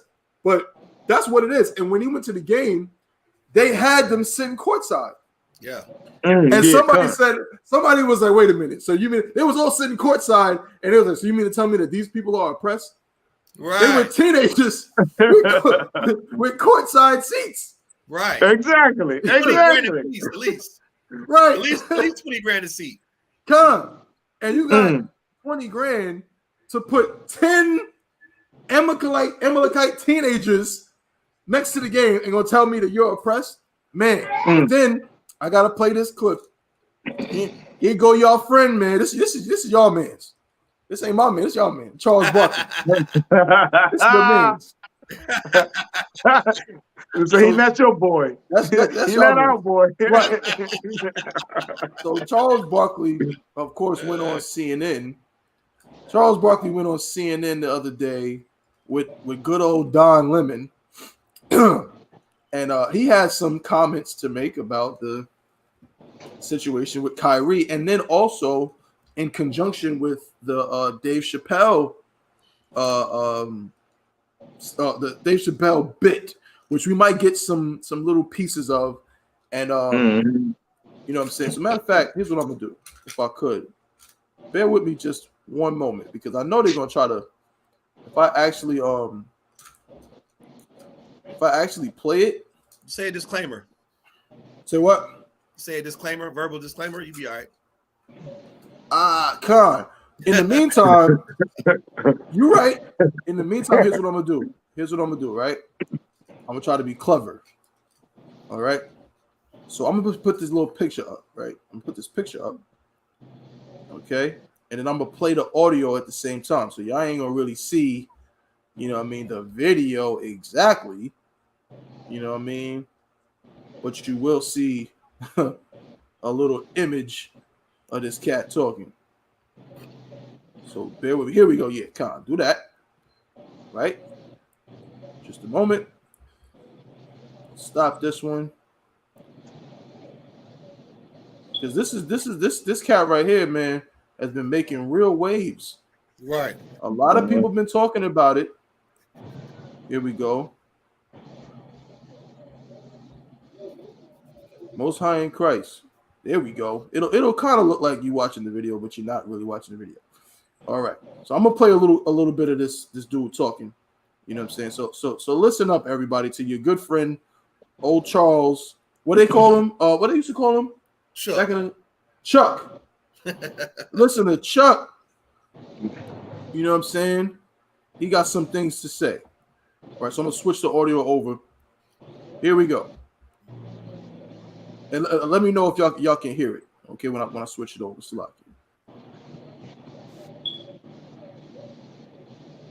Joining us now, basketball legend, NBA analyst, Mr. Charles Barkley. Good morning to you, sir. Really appreciate you joining us. Of course, John. Thank you guys for having me. Why so outspoken, especially when it comes to this issue? You know, even as someone who you're covering sports, but you're speaking out about issues that have to do with culture and.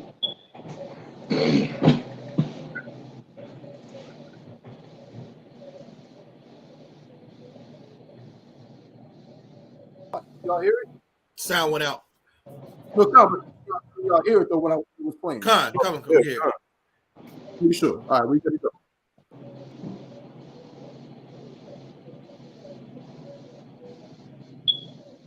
Of course, John. Thank you guys for having me. Why so outspoken, especially when it comes to this issue? You know, even as someone who you're covering sports, but you're speaking out about issues that have to do with culture and society. Why so outspoken about this? Well, Don, I don't like that word outspoken, because I hope anybody who sees racism in any form whatsoever should stand up, whether it's against a black person, a Hispanic person, a Jewish person, Asian. Asian hate's going a big deal in this country right now. So anybody should try to do the right thing. If you see something wrong when it comes to race or homophobic or sexist, you should always say something. So, I'm always going to do that. I don't care about the repercussions. If I see something wrong happening, Don, I'm going to say something. How do you think the league should deal with it? Because, listen, he's still on suspension, but how do you think the league should deal with it? The reason I ask is because, you know, everyone is speaking out about it. Kyrie Irving is facing, you know, what he's facing. But the league let him go for a long time. They sort of are forcing him to apologize, but what if these are his real beliefs? Should they be dealing with that as well? Maybe they have someone who actually believes these things. I'm not saying it's right. Instead of forcing him to apologize, maybe they should be dealing with that part of it. I said that's a great question, Don. People have the right to feel and say what they want to. We have freedom of speech, but there are repercussions when you say certain things. Listen, I don't know Kyrie Irving. I don't know if he's a good guy or a bad guy. I think he's been suspended, rightfully so, and I think he should come back and play in the NBA. But, you know, that's a really slippery slope because, you know, people always talk about freedom of speech, freedom of effect, or you say whatever you want to, but there are repercussions. I mean, and he's paying for that right now. But this thing with free speech has really gotten out of hand, Don. I mean, you just can't go around insulting people and think it's okay just because it's freedom of speech.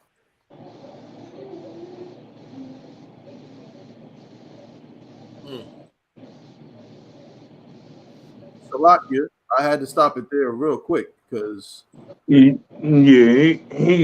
what the hell is he talking about? He don't know. He said this thing with freedom of speech has gotten way out of hand.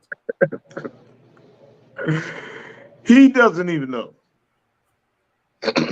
He said you can't go around insulting people and get away with it. Right. Who did he insult? Come. And look, Salakia. And the thing is, it's so crazy as far as black people, the black stars and entertainers, the ones who's coming up talking about this Kyrie and Kanye thing. The sad thing about it is the Jewish man is not mad about the Holocaust part. Right. They heard it before. They are so the Jewish man is so frightened about the Jews being black part. The Jewish man understands the Bible. That's right. He understands the Bible. He understands that the Most High going to have war with him from generation to generation. They understand who the hell they are in the Bible. They know they're not the real Jews in the Bible. But it's sad to see all these coon Negroes like Barkley and Shaq. They so want to kiss the white man's butt. Right. They going to just really just not even listen to Kyrie's argument. They're not even going to pay attention to his argument. They just pay attention. Oh, they said it's anti-Semitic. Okay, they're going to go with it. Nigga, do your research. That's you know what I'm saying? And see what they really talking about. That's right. If they go and do that and do their research, then they will know what Kyrie is talking about. And he won't be an idiot. You bunch of idiots, you know? Right. They are the idiots, you know, because they not doing their research, you know? Right. So they taking it apart. And the Jewish man is hiding behind the anti-Semitic crap. Oh, anti-Semitic. Oh, you say something about the Jewish man. Oh, it's anti-Semitic. No. Kyrie and Kanye turned the planet upside down. That's because they brought up the truth about the blacks being the Jews. Right. The Hispanic, Native Indians, those are the 12 tribes of Israel. They've been watching us for a long time.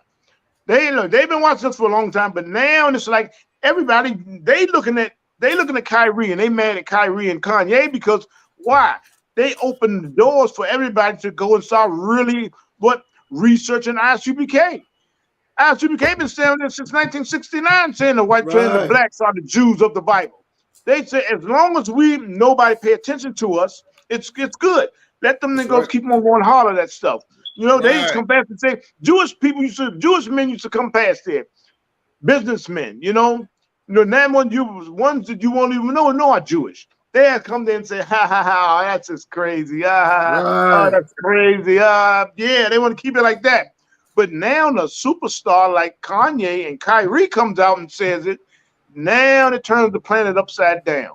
Now that everybody, we so destroyed as a nation, we don't pay attention to somebody, a superstar saying something. Right. Now you said, oh, I did hear them dudes on the corner say that. I did hear them dudes on the corner. Who was that? I.S.U.P.K? You know? Now they come out and say, what? Come on, I don't know if I told y'all the story on this show, but I gave a flyer to Buck Williams. Hall of Famer Buck Williams forward. I gave a flyer to him.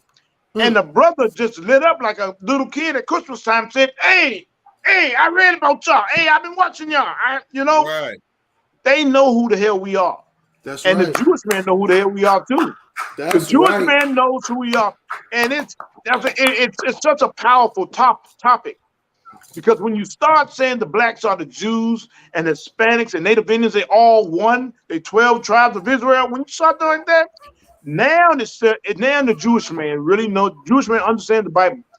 Christ is coming back, and he's not coming back for hugs and kisses. That's right. He's not coming back for making friends and carrying lambs and knocking at the door like the white Jesus books you already see. You know what I'm saying? He's not doing that. They know that the Christ is coming back to wage war. That's right. And he's coming back to get his kingdom. That's right. You know, it's like they know this much. You know what I'm saying? But it's like you anti-Semitic. They hide behind anti-Semitic. Right. Oh, it's anti-Semitic. You said something about the Jewish man. Oh, it's anti-Semitic. Oh, you can't be that. You can't do that. Oh, you can't do that. Right. Anti-Semitic means something hateful to the Jewish people. You know what I'm saying? So they gotta they pushing that, every time you say something, That's so right. man, black coons like Barkley, now they just gotta come on, man. What do you do with coons like that? I don't know. Right. Do you tie them up in a basement somewhere? You know what I'm saying? Man, today the Geechee is gone. That's right. Damn. Man, go ahead, brother. I yield, man. Damn right. Good night. If I could, real quick, just piggyback on what Cap just said. That's so heavy. If I'm not mistaken, I think Kyrie said the whole part about the I guess the film or the documentary at some point makes some claims that are, I guess, reminiscent or close to being denying the Holocaust, almost saying the Holocaust didn't take place. Yeah. Now, that is conspiracy theory nonsense. Yeah. That, of course, we don't subscribe to in the I.S.U.P.K. You have never heard us ever say that the Holocaust did not take place. We would never say that. It took place, and it was tragic. Now, some of those numbers might be overinflated, but that's neither here nor there. Point being this. Kyrie Irving is not anti-Semitic because, first of all, we know that he is Semitic because he is a true Jew according to the Bible in Israel, right? But check it out. We know, as Cap said, they're not mad about the Holocaust part because he denounced that like the next day. Like the day after or 2 days later, he had a press conference and said, yeah, some of the stuff about the Holocaust, he said, I'm paraphrasing, he said was unfortunate. He said, I don't agree with those things. He denounced that part. He said that he didn't agree with that stuff. So what's left? As Cap said, the only thing that's left on the table is that the Jews are black. Right. That's the only thing left on the table. So that's what they're upset about. But they don't want to say it. As Cap said, they don't want to just come out and say the Jews are not black because they know the Jews are black. Exactly. So they're not going to come out and say it. Now you have cats like Ben Shapiro and some of these other dudes. They'll say little things like, I got to push against that. When they hear black Jews or the Jews are black, they're like, oh, wait a minute, what are you saying? They don't like to hear that. You understand? Yeah. But Kyrie is not being suspended because of some stuff about the Holocaust or any of that. He's being suspended because it is, to them, it's an insult because they don't want you to know the truth. They don't want you to know that black people are the real Jews. Hispanics and Native Indians, they don't want you to know that. So they're going to do what? They're going to use, as Cap said, anti-Semitism. They're going to use that to shut you up. It happened to Nick Cannon. It has happened. It happened to many other people. It's not just. There's been so many brothers who have come out and said that, and then they become a pariah. You know what I'm saying? They become the scapegoat. You understand what I'm saying? It's a very, very common thing. So we're not surprised at all. And Charles Barkley, I mean, damn, I didn't think it could get any worse for Charles. Yeah. He's just another coon trying to make up for little things he did in the 90s that people didn't like. You know what I'm saying? It's the same thing. I brought it up in class. And Salaki, if I could, right quick, I ain't mean to cut you off. No, you can, Cap. But this Barkley is so wounded. Barkley is so wounded because he's married to Frankenstein's monster. Right. I mean, come on. And he's so wounded by it. He's so wounded by it because, you know what I'm saying? All the black, they feel that stuff when we saying that all the blacks been through, and then you're going to go up with the oppressor. You're going to marry the oppressor. So they feel all that type of stuff when something racial happens. So when anything racial happens, coons like Barkley, who was married to a beast, they're going to jump up and say, hey, stop, man. No, you can't do that. You can't say that, you know? Because the reason why, that's their guilt. That's right. That's his guilt. That's his guilt. His guilt is beating his ass, you know? His guilt is whipping his big fat butt all the time because he's married to the oppressor.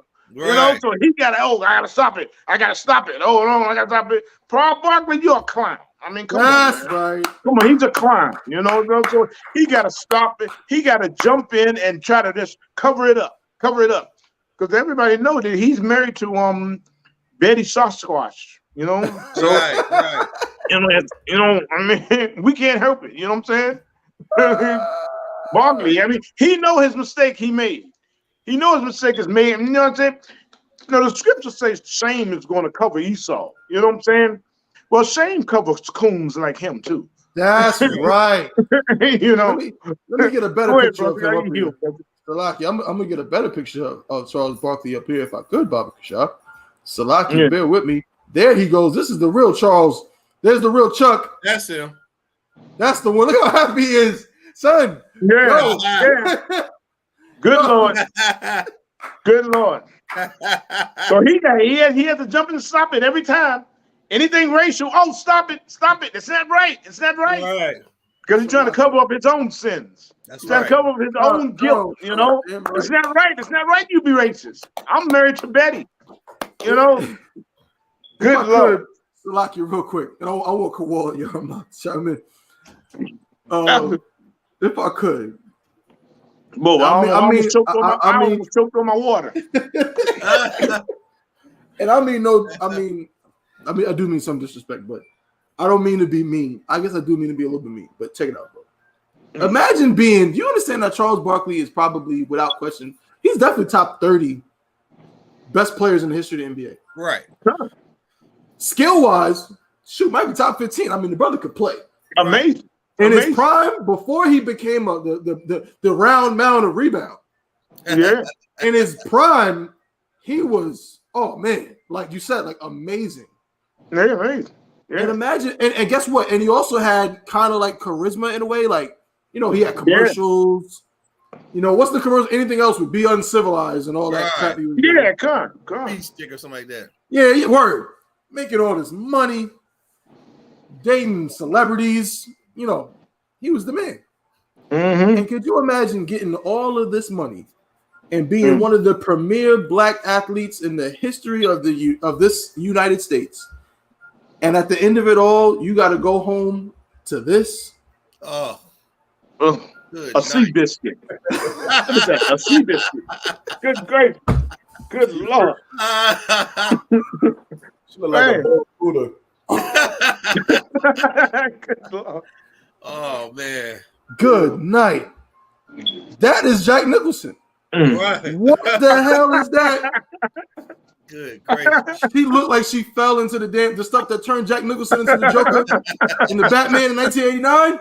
Right. She fell into the same chemicals, man. Yeah.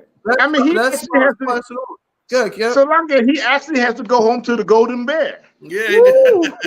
I mean, that's Jack Nicholson. I mean, come on, man. Good night, man. But guess what?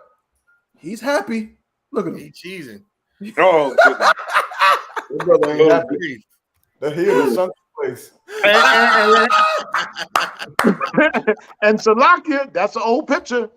Yeah, that's an old picture. So you know it's getting a lot worse. Yeah, that's right.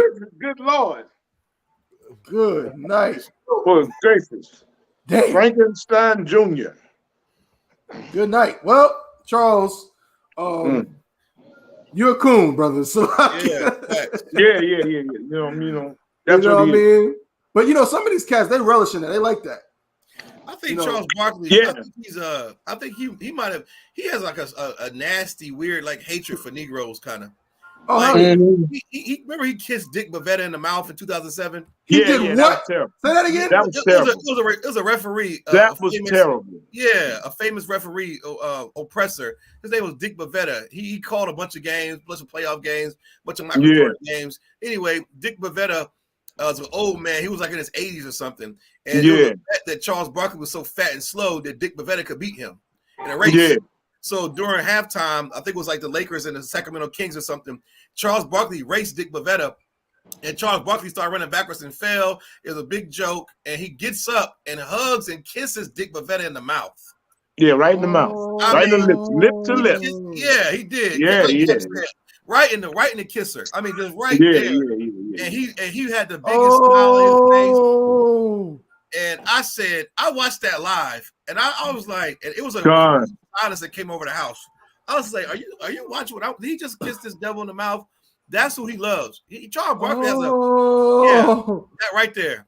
Yeah, there it is. Yeah. Terrible. Yeah. Dick Bavetta. He was a referee, and I remember that game. Yeah, and, it was an all-star festivity. All-star game. Remember? That's what it was. Remember? Game. Yeah.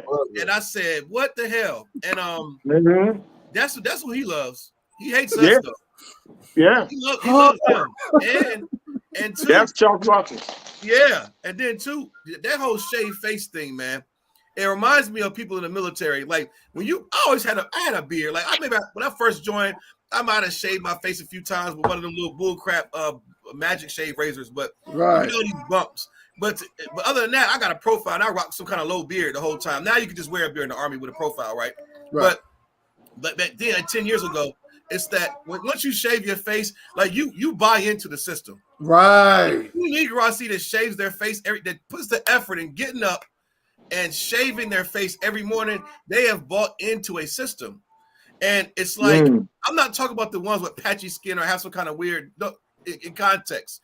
The brothers that get up and deliberately shave their face, they usually buy into a system of white supremacy and to look non-abrasive, to look like the good. He don't want to offend anybody. He's got this fat, round face. He shaves his face every morning. He cheeses in the face of white people. He goes to bed with an oppressor, and he kisses Dick Bavetta in the mouth. That whole shaved face thing is like a common rare. Every time I see a brother with a shaved face, I'm like, yeah, he bought onto the system. He's completely sold out to look like one of them. That's right. He don't wearing a beard like Kyrie. We don't do that. We shave our face. That's right. But when you start growing that beard, I remember Deion Sanders grew his beard. I was like, okay, now we talk. Look at this. He gets up every morning, wants to look like that. Damn. Not even the mustache. It's like, what are you doing? You want to look as friendly and non-abrasive as possible so you can be accepted by white people, because black people think you're weird.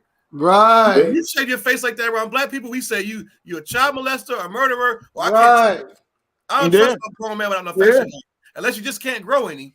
But to shave it, yeah, brother.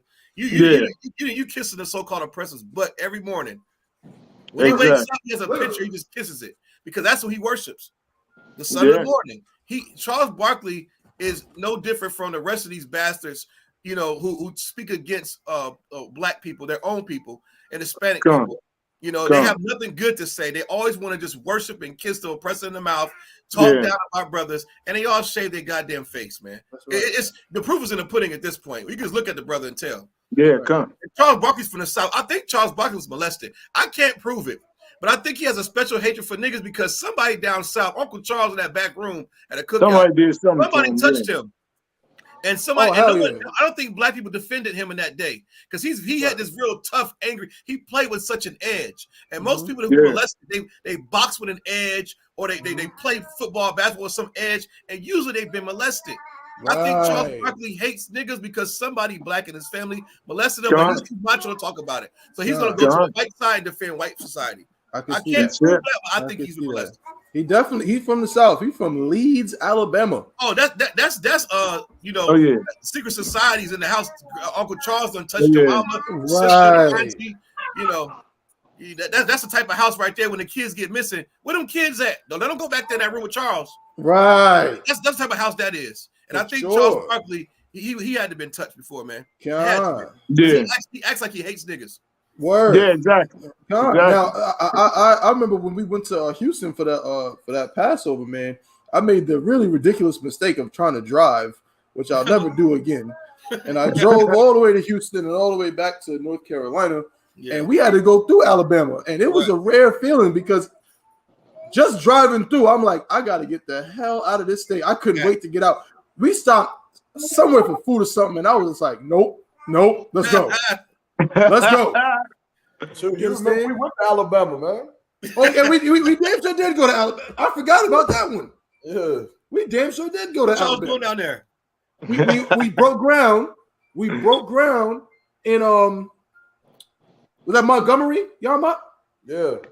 We traveled from North Carolina. We hopped in the van. You know what I'm saying?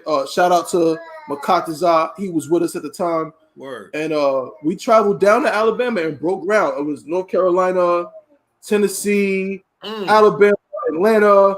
All of us got together and went to break ground in Montgomery, Alabama. Right. For sure. It was swap. It was swap. But yeah, so no, Alabama is a tough place, and that's where his brother comes from. And I agree with you, Kawal. Something happened to him because this nigga hates black people. Yeah. And y'all, if you could, Bob Shah, before we go to the last story for today, we spent so much time on this, but this is wild though, because this is excellent things being brought out. Y'all not being, the athlete as you are.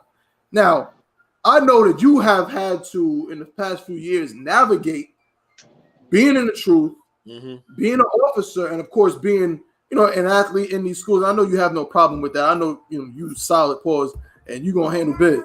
But I know you probably done seen some niggas just like him. Have you seen cats in the locker room that just seem to love oppressors?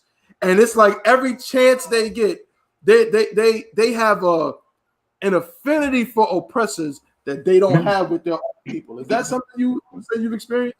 Yeah, for sure. It's like when you're dealing with an organization, such as the NBA or the NCAA, is run by the oppressor. So it's damn near impossible to make it, teaching like what we teach, or having some distaste for the oppression that white people have. And it's like the spirit behind it, like even like for the team I play for now, right? They have a what you call it, like a tradition that every player would run to the end zone at the beginning of the game and take a knee and pray to Jesus before they, run back to the side. And it's like, even in that, I could feel the fight. Like, I could feel the attempt to just be like, you just run in the end zone, right. Just so I look the part. But every game I would realize, that's Satan. You know what? I'm not running over there. I'm about to run to the sideline and stand up and wait for everybody else to come back. Right. They would pray at the end of practice. I would be standing there with my head straight up, looking at everybody else with their head down. Right. You would always get the white boy who would peep up and make eye contact with you. He's looking like, is he an atheist? But and then furthermore, most of my teammates, they watch my class. Most times, right.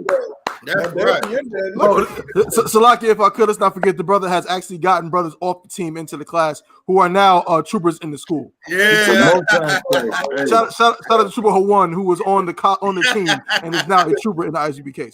Yeah. Right. So, but and a lot of brothers, who are even still interested in the coming, to them it's just a little bit, which is why I even told like Trooper Hawan, a lot of these brothers, they gonna start coming to class after now. Like they seniors, they done with football, they not making it to the NFL. Now it's like that chain is gonna be lifted off of them. Right. They don't have to appease to their oppressor no more. But while you in there, if you want to make it, you have to be a good slave. Yeah, that's right. I mean, I've had coaches personally tell me, you understand, like, don't be out here blasting your music and looking like a nigga, because that's what they want to look for. They want to see if you're gonna act like a nigga. I've had coaches do that, and other players co-sign that they've heard similar things. And it's like, so what you mean I can't play my music? Like, I can't have I know tattoos is a sin, but in their mind, they're like, don't be showing off no tattoos. Right.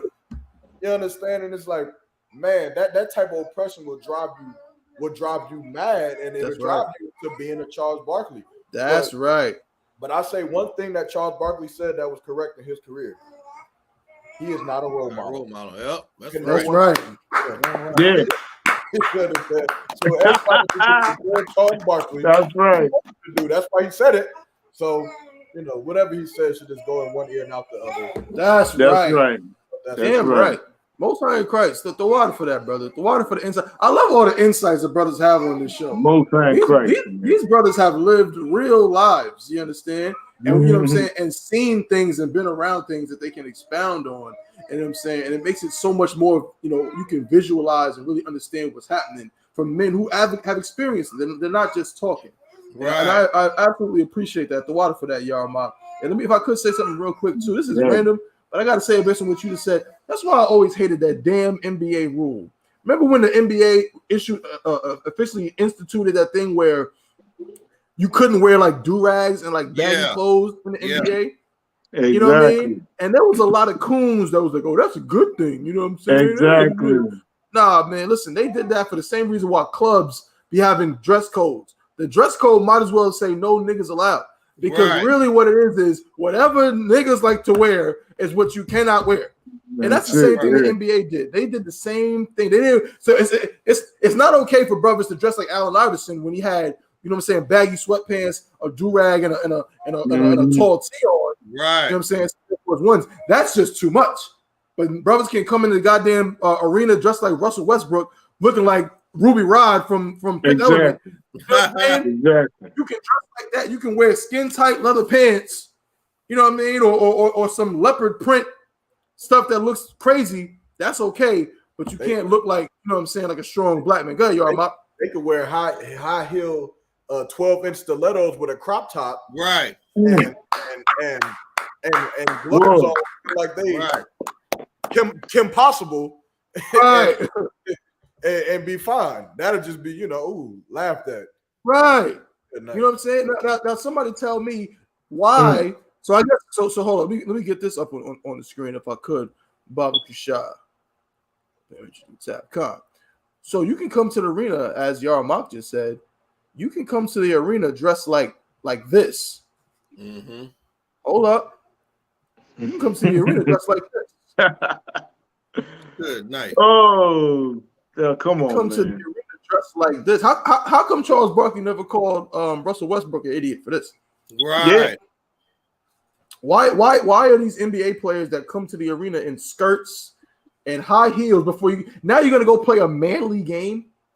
Mm-hmm. You're gonna go play a game where you gotta be physical and all these things, but you want to come to the arena in a dress, but that's not an idiot. Right. But Kyrie's an idiot because he posted a movie that said that black people are Jews. Right. I mean, Charles Barkley, you need to just let it go out. You know what I'm saying? I suggest that you what you probably should do is you probably should just retire. You should probably retire from CNN, retire from TNT, all of that, because we're tired of hearing you talk, bro. Please. Hey, that outfit right there, that's a little offensive. Yeah, that's anti-Semitic. Yeah. Right. Not even just anti-Semitic, because that outfit right there, it seems like he's making a mockery out of real world. Right. What are you trying to do? That this man, correct me if I'm wrong. I mean, he doesn't identify as a woman, does he? No, he does not. So he doesn't openly have sex with men? No, he does not. So he's going to wear the clothing of a woman who exactly. children. They have to have a period every month. And this is something that pertains to them. And he's going to make a mockery out of women by wearing something, and he's not even a woman. And they should cancel Russell Westbrook. That's right. That's right. That's why he's stuck now. Yeah, I'm about to say, that's a good point. Ever since he started wearing them dresses, his career went into the tank. Right. Yep. He's been tried. They started calling him Westbrick after he started wearing them dresses. Yeah. No, they were going to call him West. I don't know if I can say it up here. This is crazy. Yeah, West bitch. Yeah. Good night. He got on the whole skirt. He got on the varsity. He got on the college sweater from the '60s, the Jenny with the damn skirt. I mean, that's ridiculous, man. What the hell is this? And you know what's crazy? Charles Barkley's such an idiot. We gotta start holding these TV personnels and journalists accountable for what they say. Kyrie Irving didn't say anything that was offensive. He posted a book. Right. So why didn't somebody correct him and say, "Hold on, Barkley, hold on, Chuck"? He posted a book. He didn't say anything. Everybody lets the narrative just run wild that Kyrie Irving said things anti-Semitic. He posted a movie that Shaquille O'Neal played in his movie theater. The Amazon still posts. I don't like Candace Owens, but Candace Owens said something that was important. She said, talk about the First Amendment, which Charles Barkley just said, you shouldn't be allowed to say what you want to say. Yes, you should be. I don't care if it's right, wrong, or indifferent. You should be able to say whatever you want. If it comes with repercussions, so what? But to take somebody's right to say anything, now, mind you, Kyrie Irving didn't say anything. He posted a book. Right. But for Charles Barkley to even blab out his fat mouth to take the rights away from people to say anything, Candace Owens said they have a book called Mein Kampf on Amazon. Yep. Hitler's Diary. Yep. Or Hitler's writings. Yeah. That's on Amazon. And he killed those fake Jews. Right. And no one's saying anything to Jeff Bezos. Right. Exactly. But Kyrie, Mein Kampf is a book. Mein Kampf is a book that's even hard to read because I'm not a German Polish bastard. I don't care about it. But Hitler is responsible for leading that whole assault on those fake converts. And for them not to charge Jeff Bezos for selling Mein Kampf, but you want to charge Kyrie Irving for posting the book, that's racist. That's right. That's racist as hell. And nobody black. That's why Jalen Rose jumped on the coon shit for a minute.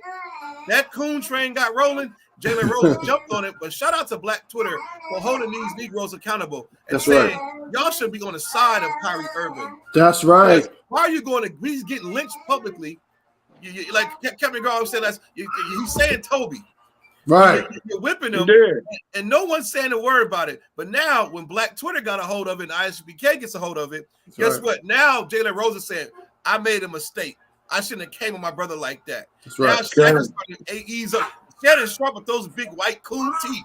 He started backing off what he was saying. Because he did. Together, we start holding our own people accountable. Then we start to get a real sense of brother and sisterhood. But we have to say it. That's right. We have to do it. We have to shame them. That's right. Shame is what's going to make people change their damn mind. That's right. That's right. Damn right. Yeah. Ooh. Most High in Christ, man. Hey, look, this is excellent. Y'all brothers really came through and put it down for today. We're not done. We got a little less time than I thought, man. I thought we was gonna get into more stuff. I want to say Salakia to the viewers. We were supposed to talk about some other topics, but these two things really just kind of, just went off. There were excellent things to talk about. Yeah. But I'd be disappointed if I didn't didn't show this. Did anybody see the battle that took place in DC? Did y'all see that? With the pastor? Yep. God. Hey, I told you Thabo before the show. I gotta watch all the I think they got four parts. It got 4 parts. 4 parts. Yeah, I think so. I haven't watched all of them, man, but yeah. I just got to show a little bit of a clip. That's my dream, man. I hope it happened this Saturday. Right. Yo, I'm telling you, Lord willing, it happens right here in Raleigh. Lord willing. Yeah. Also, bro, I told you we got to get to DC. I'm gonna be there next week. We got to go to DC. DC always got the battles. Hey, Salaka. Oh God, come on, That's what I miss about DC. Yeah, that's what I miss about DC. That right there. DC was always had that. Always had those big head Negroes step up and say something. Right. Go ahead, bro. You seen when Captain Shock pulled out the dollar bill, right? God. Hey, I don't want to hear it. Yeah. I don't want to hear $1. Hold. He pulled out a dollar bill and said, "Since you a hoe, dance like a hoe." Dance like a hoe. Good. I'm gonna just play a little bit. This little piece. Hold up. I'm gonna play this little piece real quick. And then I want to pull some receipts. Then I'm gonna pull some receipts on this cat. Hold up. Salaki, bear with me again. I gotta keep switching my audio, but don't worry, we're gonna get it. All right. So just take a listen. This is now mind everybody. This is a Christian pastor. His name is Thornton. Hold on. Before we do that, see, I gotta get the ball rolling here. Yeah. Before we show this, to show the proof, I'm gonna show y'all this first. Hold up, Salakia. Mm-hmm. Let me show y'all. Get him. Thornton in his heyday. Hold up. Uh-oh. Put him on the Summer Jam screen. Yo, come on, bro. Uh-oh. That's my man's. Yo, you right. We gonna put him up on the Summer Jam screen. You know what I'm saying? Don't be the next contestant. Yeah, don't be the next contestant. Don't be the next contestant. You know what I'm saying? Hashtag. Because that's what's gonna happen to you if you try to come against the I.S.U.P.K, bro. You're gonna be the next contestant on the Summer Jam screen. So let me put him up on the Summer Jam screen real quick. Oh, man. Hold up. Oh, I got the link. I got it. Here we go. Let's stop this one. We're gonna come back to that. Don't you worry. But let's put this up first so you can see Thornton in his heyday. You know what I'm saying? Angle. Here we go. All right. Present, share screen. What's it say? Restoration Praise Ministry. Pastor Thornton Fennell. Look at that purple. Hold on, that's I.U.I.C., ain't it? He might have transitioned. He said I did that. He might have transitioned. I see a little purple in there. Yeah. Let's hear some of Thornton's words. Let's hear some of Thornton's words real quick. All right, y'all ready? Let's.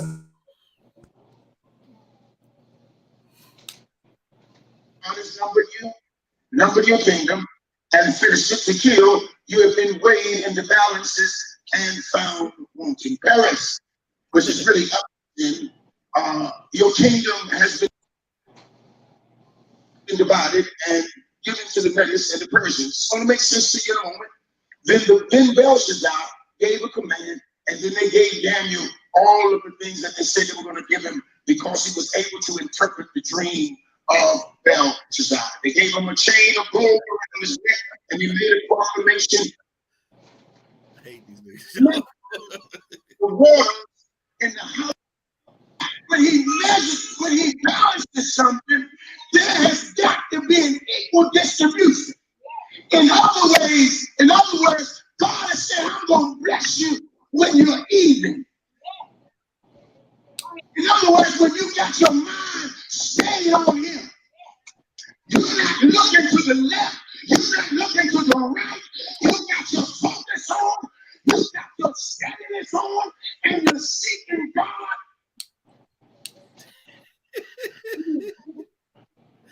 I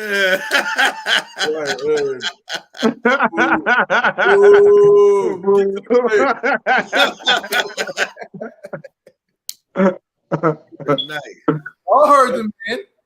That was worse than the previews before the movie in the movie theater. Yeah. Get to the flick. You're not going to talk about Pastor Thornton like that. You're not going to do that, brother. You're not going to talk about Pastor Thornton. Not my bro.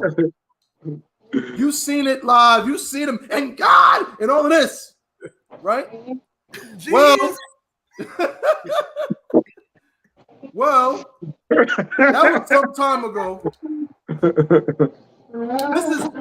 This is Pastor Thornton now. All right, hold on. We're gonna get all these processes to go smoother, but we're gonna get it. Don't you worry. We're gonna get it. Even. We gotta be even.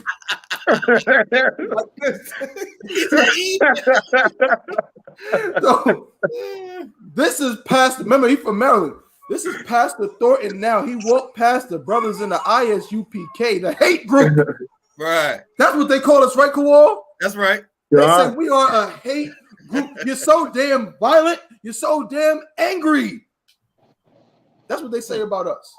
Well, let's see what Pastor Thornton had to say to the men of the I.S.U.P.K. Just listen.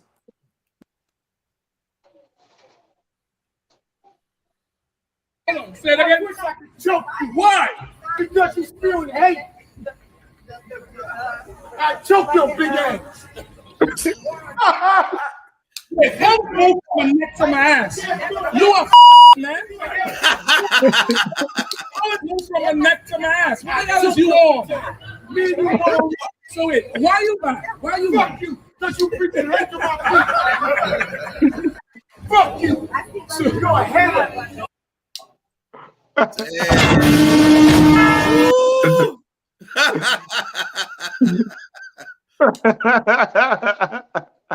Yeah. Something wrong with his Medulla Gala. Yeah, I know, yeah. Hey, pastors don't supposed to be using those words like that, do they? Shame on you, Pastor. Yeah. Oh, man. Man. What happened? What happened? He totally He said lost he wanted to choke him. He started talking about caps. Oh, he said, F you. Right. Yeah. Damn. Yeah, man. I think those communion crackers went bad. Good. No. Somebody put God, the Hennessy in the wine. Good night. That's Pastor Thornton for you right there. Let's get a little. Let's just get a little bit more before we expose this clown. I'm gonna give y'all the floor. Just a little more, Salaki.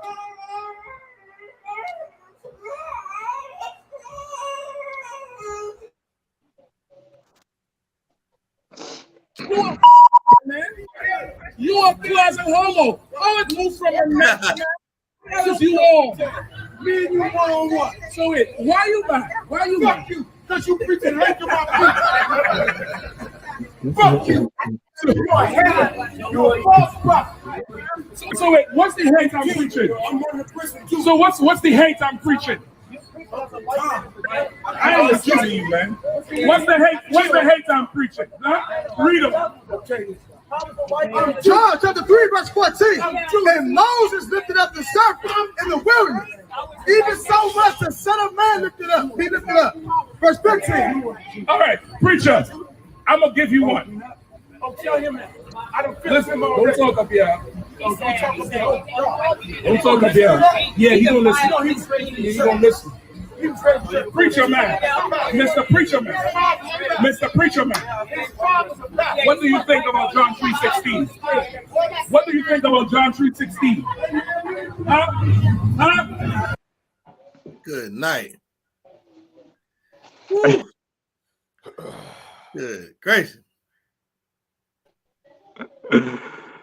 Oh man. Well, that pastor there, boy. That pastor, yeah. They say the wicked flee when none pursueth. Right. Hey, so Lucky, and look, that part, look, it was so many. It's 4 parts to that video, and look, he was in like he was out there the whole day. Right. He had to been out there the whole day because it's like 4 parts. It was lighter outside, then it got darker. Yeah. So I mean, come on, man. He stood out there and took all our abuse. He like it. He like that. Yeah, exactly. He ain't crossed that line though. Good night. Come on. Exactly. He did or did not. Exactly. He ain't stupid. Yeah. You know what I'm saying? He might be Christian, but he ain't stupid. Yeah, he ain't stupid. Good night. Yeah, man, how could he talk like that, man? Isn't that just a damn shame? Yeah. Isn't it just a damn shame that he would talk like that? You understand? He's supposed to be a man of the cloth. Right. A man of God. He said, F you. Yeah. Pastors don't talk like that. Called the captain names, said he wanted to choke him. Threatened him. Threatened him on the camera. There's another part. He said, there's another part where he asked the captain, he said, what did the white man ever do to you? Yeah. Gone. Good night. Well, before we go in on this cat, we're going to take like a good 5 minutes, bro. Because I know we're over the time, but bear with us. Bear with us on the chain breakers because I got to expose this cat. because I hate you, damn Christian pastors. Right. I hate you. Yeah. Why? I love my brothers, but guess what? But you're an enemy to my people. That's right. You're an enemy to black people. That's what you are. Yeah. You have chosen the side of Satan. You have chosen the side of the devil. So it's like the scriptures say, you are as your father, the devil. Right. So if that's what you want to be, then you obviously don't want my love, because you don't give love to black people. And I'm going to prove it right now. And then these priests and prophets right here are going to go in on you. Salakia, I direct your attention to Exhibit A, B, C, D, all of that. Hold up. Make them dance. Here we go. Oh man, this is so sad. It's so sad that I have to do this on the Chain Breakers podcast. It actually hurts, man. It hurts to have to go this far. You should have just left us alone, Thornton. Right. You should have just kept walking that day on 7th and 8th Street. You should have just kept going. Right. T-Money. I like that one. You should have just kept walking that day, T-Money. Yeah. Here we go. I got you. No sweat. Bear with me as the email comes up. Gotta send it to myself. Here we go. Most High in Christ. Copy. Paste. Is he a DC native? I assume so. Or Maryland, you know, DMV. He probably around the Maryland area, you know, because like DC, the way DC is like you can like walk down the street and go over the Maryland border, go up to PG, and then you go the other way. You go to walk over the line. Like I lived uptown, so I live uptown Northwest, so you can like walk over the line and be in Silver Spring, Maryland, and that's Montgomery County. You know, so you got PG County, Montgomery County, and you got Virginia. And DC is a little tiny dot that's surrounded by the states of Virginia and Maryland. Yeah, for sure. Right. All right, so this is it real quick. I'm about to put this up on the screen, all right? Bear with me just a second. Bear with me just a moment, right? As I pull this up, man. I don't want y'all to think that, again, we making stuff up. Right. It's not what we do. We're going to tell the truth. All right? Hold on. Yeah, I believe this is him. I believe this is him right here. Y'all ready? Oh, yeah. All right, let's go. Salakia. Now, like I said, I direct your attention to Exhibit A, B, C, D. Here we go. Thursday, December 10th, 2020. Maryland man indicted on 13 counts related to financial exploitation of 2 elderly district residents.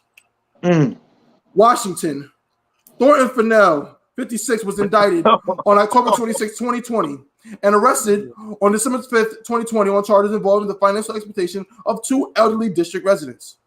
The announcement was made by acting U.S. Attorney Michael R. Sherwin, Peter Newsom, Chief of the Metropolitan Police Department, and Carl Racine, Attorney General for the District of Columbia.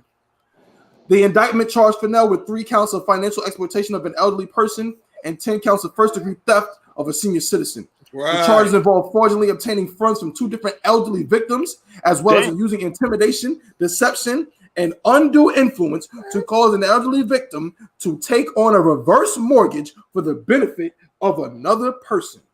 The theft charges involve $4,308 from one victim and $63,000 from the other. Good.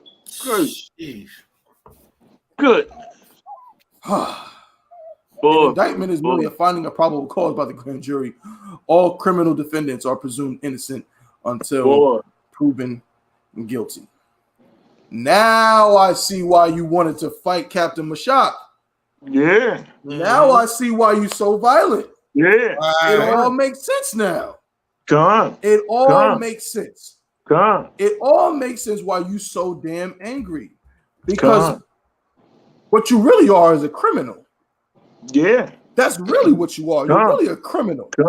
Come. You understand? You're a criminal who hates black people and who hates your congregation and steals money from old women and old people. That's right. But you want to come up against the I.S.U.P.K and say that we're teaching hate? Yeah. Please, I'm leaving the floor open. I'm done. Hey, I'm done with it. Hey, Go ahead, Salaki, Captain Mashak was so much in the spirit because when Captain Mashak, he didn't know he was a pastor. Right. And his rib said he was a pastor and told on him.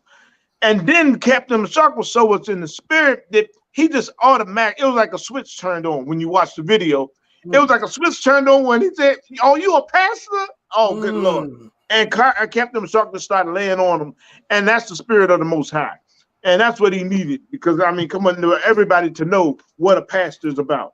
And then when you reading that, what you just read about him, good Lord. I mean, that's Christianity. That's right. That's Christianity at its fullest, you know? And that's what they do. Take money. They're a bunch of greedy, grubbing pimps. That's all them pastors are, you know? And Captain Mashak just called it right, man. That's what you know the Lord is with the I.S.U.P.K. That's right. You know? Go ahead, brother. I yield, brother. Damn right. Who got something else, man? Man. We got cool. I was like, Cap already said it, but you know, like that's typical Pastor Joe Willie right there. That's him. They all thieves. And that's why and the nerve of him to come before the camp as if we couldn't Google who this bastard was. Right. Yeah, I was a criminal. Shut up. God. Where do you get this moxie from to do that? I don't understand. You know? Yeah, God. I don't even waste time with this little bastard. He went came across that line, though. I know that. That's right. God. And Salakia, but you know what I'm saying? You know, like I said, the Most High is going to reveal the man of sin, which is the oppressor. He's going to reveal these pimps right here too, as liars. Yeah, you know, and fakes and frauds. He's revealing all them too. You know that everybody know that what they're about. You say you're a pastor, all right, forget it. You know what I'm saying? So that's why a lot of times we had to break it down. Down through the years, we had to break it down to brothers and sisters because they saw standing with the Bible. So immediately they think they see us with the Bible, they say, oh, man, they try to walk away. You know what I'm saying? But then once they hear it and they understand that we going against Christianity, then they want to listen. You know what I'm saying? But all before they think we on a Christian tip. We got a Bible, they think of Christianity, or I don't want to hear it. You know? Because of these dirty bastards like this pastor. That's right. Because of these pastors and in Christianity, that's why when they see us with a Bible, they automatically think that, oh man, these niggas just like any Christian pastor. But once they start hearing, say, wait a minute, these dudes going against them pastors. You know what I'm saying? Then they come up and get a flyer. You know what I'm saying? Say, oh, wait a minute. Hey, y'all telling nothing but the truth. Yeah. You know? Then they know, you know what I'm saying? But these dirty bastards, the Lord is revealing these dirty bastards as the pimps they are. You know, the crooks they are. Just stealing money. I mean, stealing money from old people. Old people that work their whole life and everything. With they're only getting a pension now, and you're gonna steal that. Right. I mean, come on, man. Man, ain't one of the Most High won't strike them down with a lightning bolt. That's right. That's right. Go ahead, brother. I yield, man. God, Yarmat, what you got, bro? Hey, you know what time I'm on, man. I just wanna. I hope one of the pastors come in front of the camp while I'm speaking. That's right. I hope the camp leader give me the opportunity, man, because I've been waiting. Good. Right. Right now, I'm battling Jehovah's Witness, so we'll see on Saturday. That's right. All right. He waiting on you. You said what? that brother you call a thumb waiting on you. I be surprised if he's still there, man. Right. Right. If he's still there, kudos to him. That's right. He gonna have to get it again, man, all over again. Pause. So like Good. To show you that and again, like what that pastor did right that day, I understand it. I get it. What he needs to what that pastor needs is he needs to be released from the chains of Christianity. That's right. The only thing that he's wrong, because of course that pastor believes something. Yeah. He believes in his faith, and we believe in ours. And he is fighting to defend his faith, which is why he gets irate, which is why he resorts to being violent, or at least using speech of being violent, because he's a nigga like the rest of us. That's right. And all of us have the spirit of warfare. It's embedded into our blood, and it's a part of us. Now, what we have to do is we got to understand that the religion of Christianity doesn't allow you to use that spirit of warfare in a righteous way. That's and right. So it makes them look bad. Whereas in the Exactly. UK, we tell you that we ain't no cowards. We tell you that if you cross the line, something's gonna happen to you. That's right. God. So it ain't no surprise when we say cross the line or get the fuck out of here. Right. Right. It's surprising when you hear the so humble, you're so meek Christian pastor. I mean, you're supposed Yeah, exactly. God. to be so nice and so forgiving and so Jesus-like Mhm. and gold. And now you're talking about you want to choke somebody's neck. Yeah. Look, brother, take off that ugly ass suit and get in the I.S.U.P.K. That's We'll run right. you through the Academy, and I'll show you how to do it, and you don't have to sit there and talk about it, saying you're scared because Mashak is with people. Right. You're such a coward, man. That's right. Yeah, I know, gun. Man. And look, if you want to be a real man, just come inside the I.S.U.P.K. We'll show you. Right. That's right. You understand? Gun. You don't have to be a ticking time bomb walking in the streets of D.C. robbing elderly women's money. You don't got to do that. Gun. You can come to Israelite school of UPK and get taught by Commander General YAHANNA how to be a soldier, man. And That's then right. you can actually use your talents to teaching our people, man, and not stealing from them. That's right. That's right. Until then, Mr. Thornton, man, I hope please don't walk in front of our camp. That's right. Never again. I yield on the even platform. I yield. You gotta keep it even. Damn right. Most High in Christ, man. That's Another right. Tawab, excellent show, man. Some topics we didn't quite get into, but it's no sweat. We'll save them leave it for next week.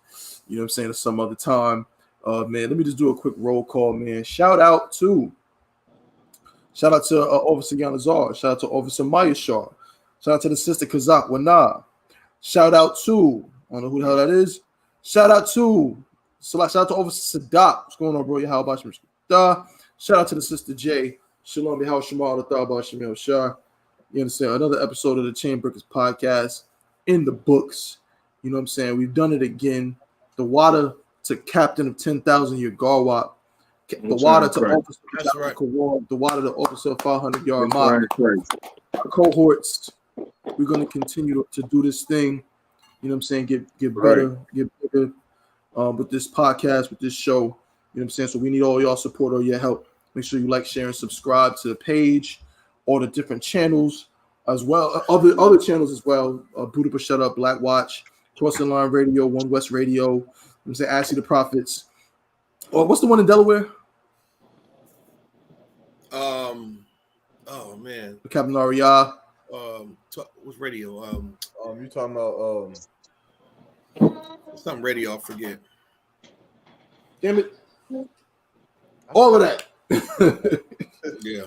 Yeah. Make sure you subscribe to all the different channels. You can probably find them on. Go to I.S.U.P.K.com. And you should be able to find all the different podcasts. I know General Q is always keeping a record of the different podcasts that we have together. So you should be able to find it on there. Let me say real quick. Also, don't forget to do this. Hold up and put it on the screen. 1 second. Don't forget to pay your tithes. No, not that one. This one. Pay your tithes. Don't forget to pay your tithes to the I.S.U.P.K. Go on I.S.U.P.K.com. 10% of every penny of any increase the Lord gives you give to the Treasury Department or a teacher. You can do that on I.S.U.P.K.com. You can also pay through Zelle. You can also pay through Cash App. Okay, so get in tune with that. Make sure you paying your tithes as well. It is a requirement, Israel. Was there anything else before I let y'all out? If there's any other statements.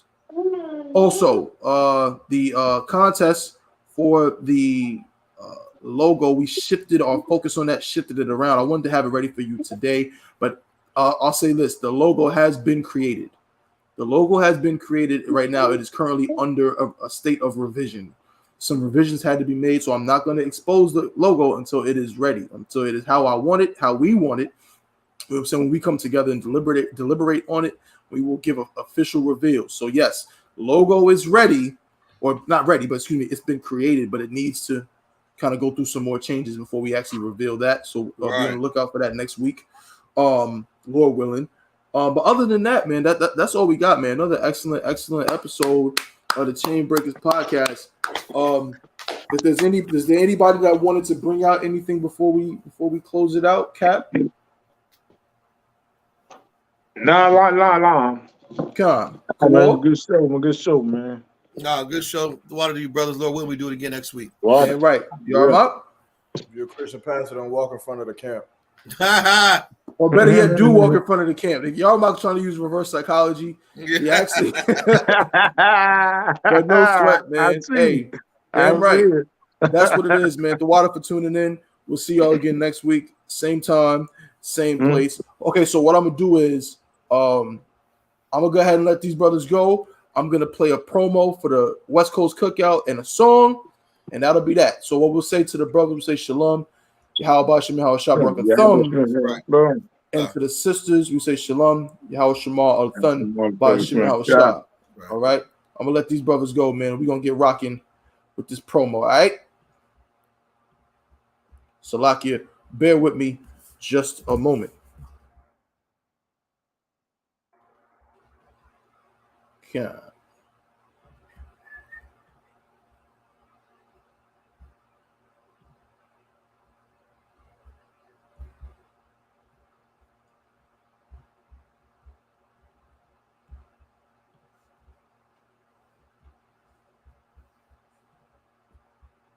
And right, I.S.U.P.K, hold the truth. What was hold.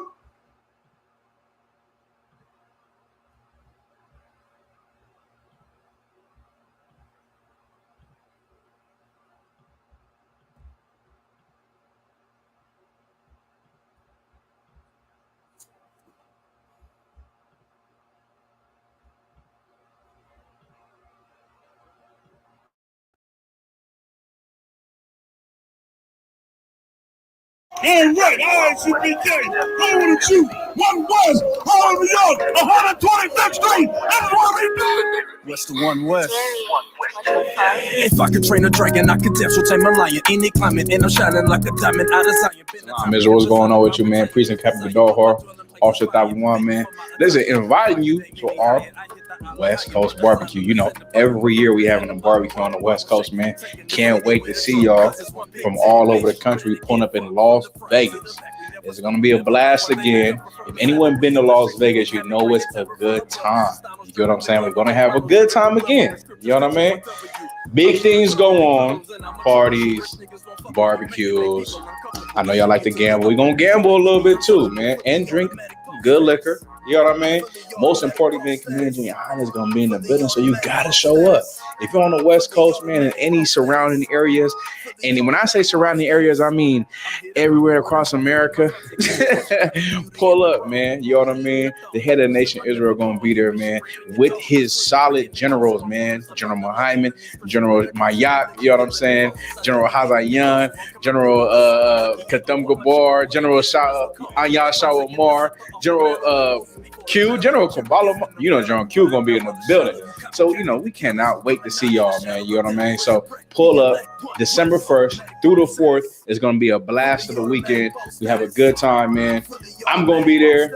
Dr. Juan going to be there. The Wall, he's off camera. Get in the camera at the Wall. He going to be there as well. You know what I'm saying? We're going to have a blast, man. Las Vegas. Tune in. Hey, shout out to Officer Shabal. He's running the whole thing. Shout out to the Las Vegas team. They're going to do everything that's in accordance to having a good time for you. Pull up Las Vegas, December 1st to the 4th. We're going to be there, man. Shalom. You be carrying every hood like a transmission. You could thank the general, I had the bar. Niggas running out of time like I had a mar. Red cup, black label, I'm a connoisseur. I'ma leave it wet if I draw the sword.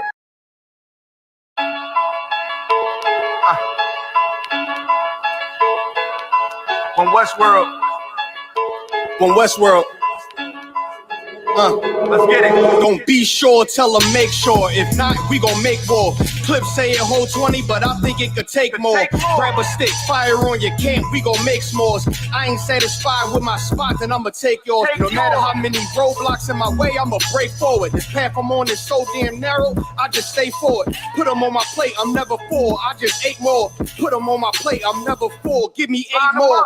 Nigga, I don't sugarcoat shit, bitch, I'm straightforward. Don't give a fuck if they don't let me in, I just break doors. Ballin' so hard, they asking what team that I play for. Scammer who? They ain't stopped making guns when they made yours. Sick with it, feeling like I woke up with stage 4. They ain't want the piece loose, what they opened up the cage for. Endure the pain, been through hard times is what I'm made for. Pay my dues, never left a wage, I just rage roar. So many chains and gold teeth, it's the blood of a slave. Sit on a throne with a gold crown from the blood of a slave. This is our world, got it from the mud to the grave. Become a thing in the past, don't be a story in my page. Still against all enemies.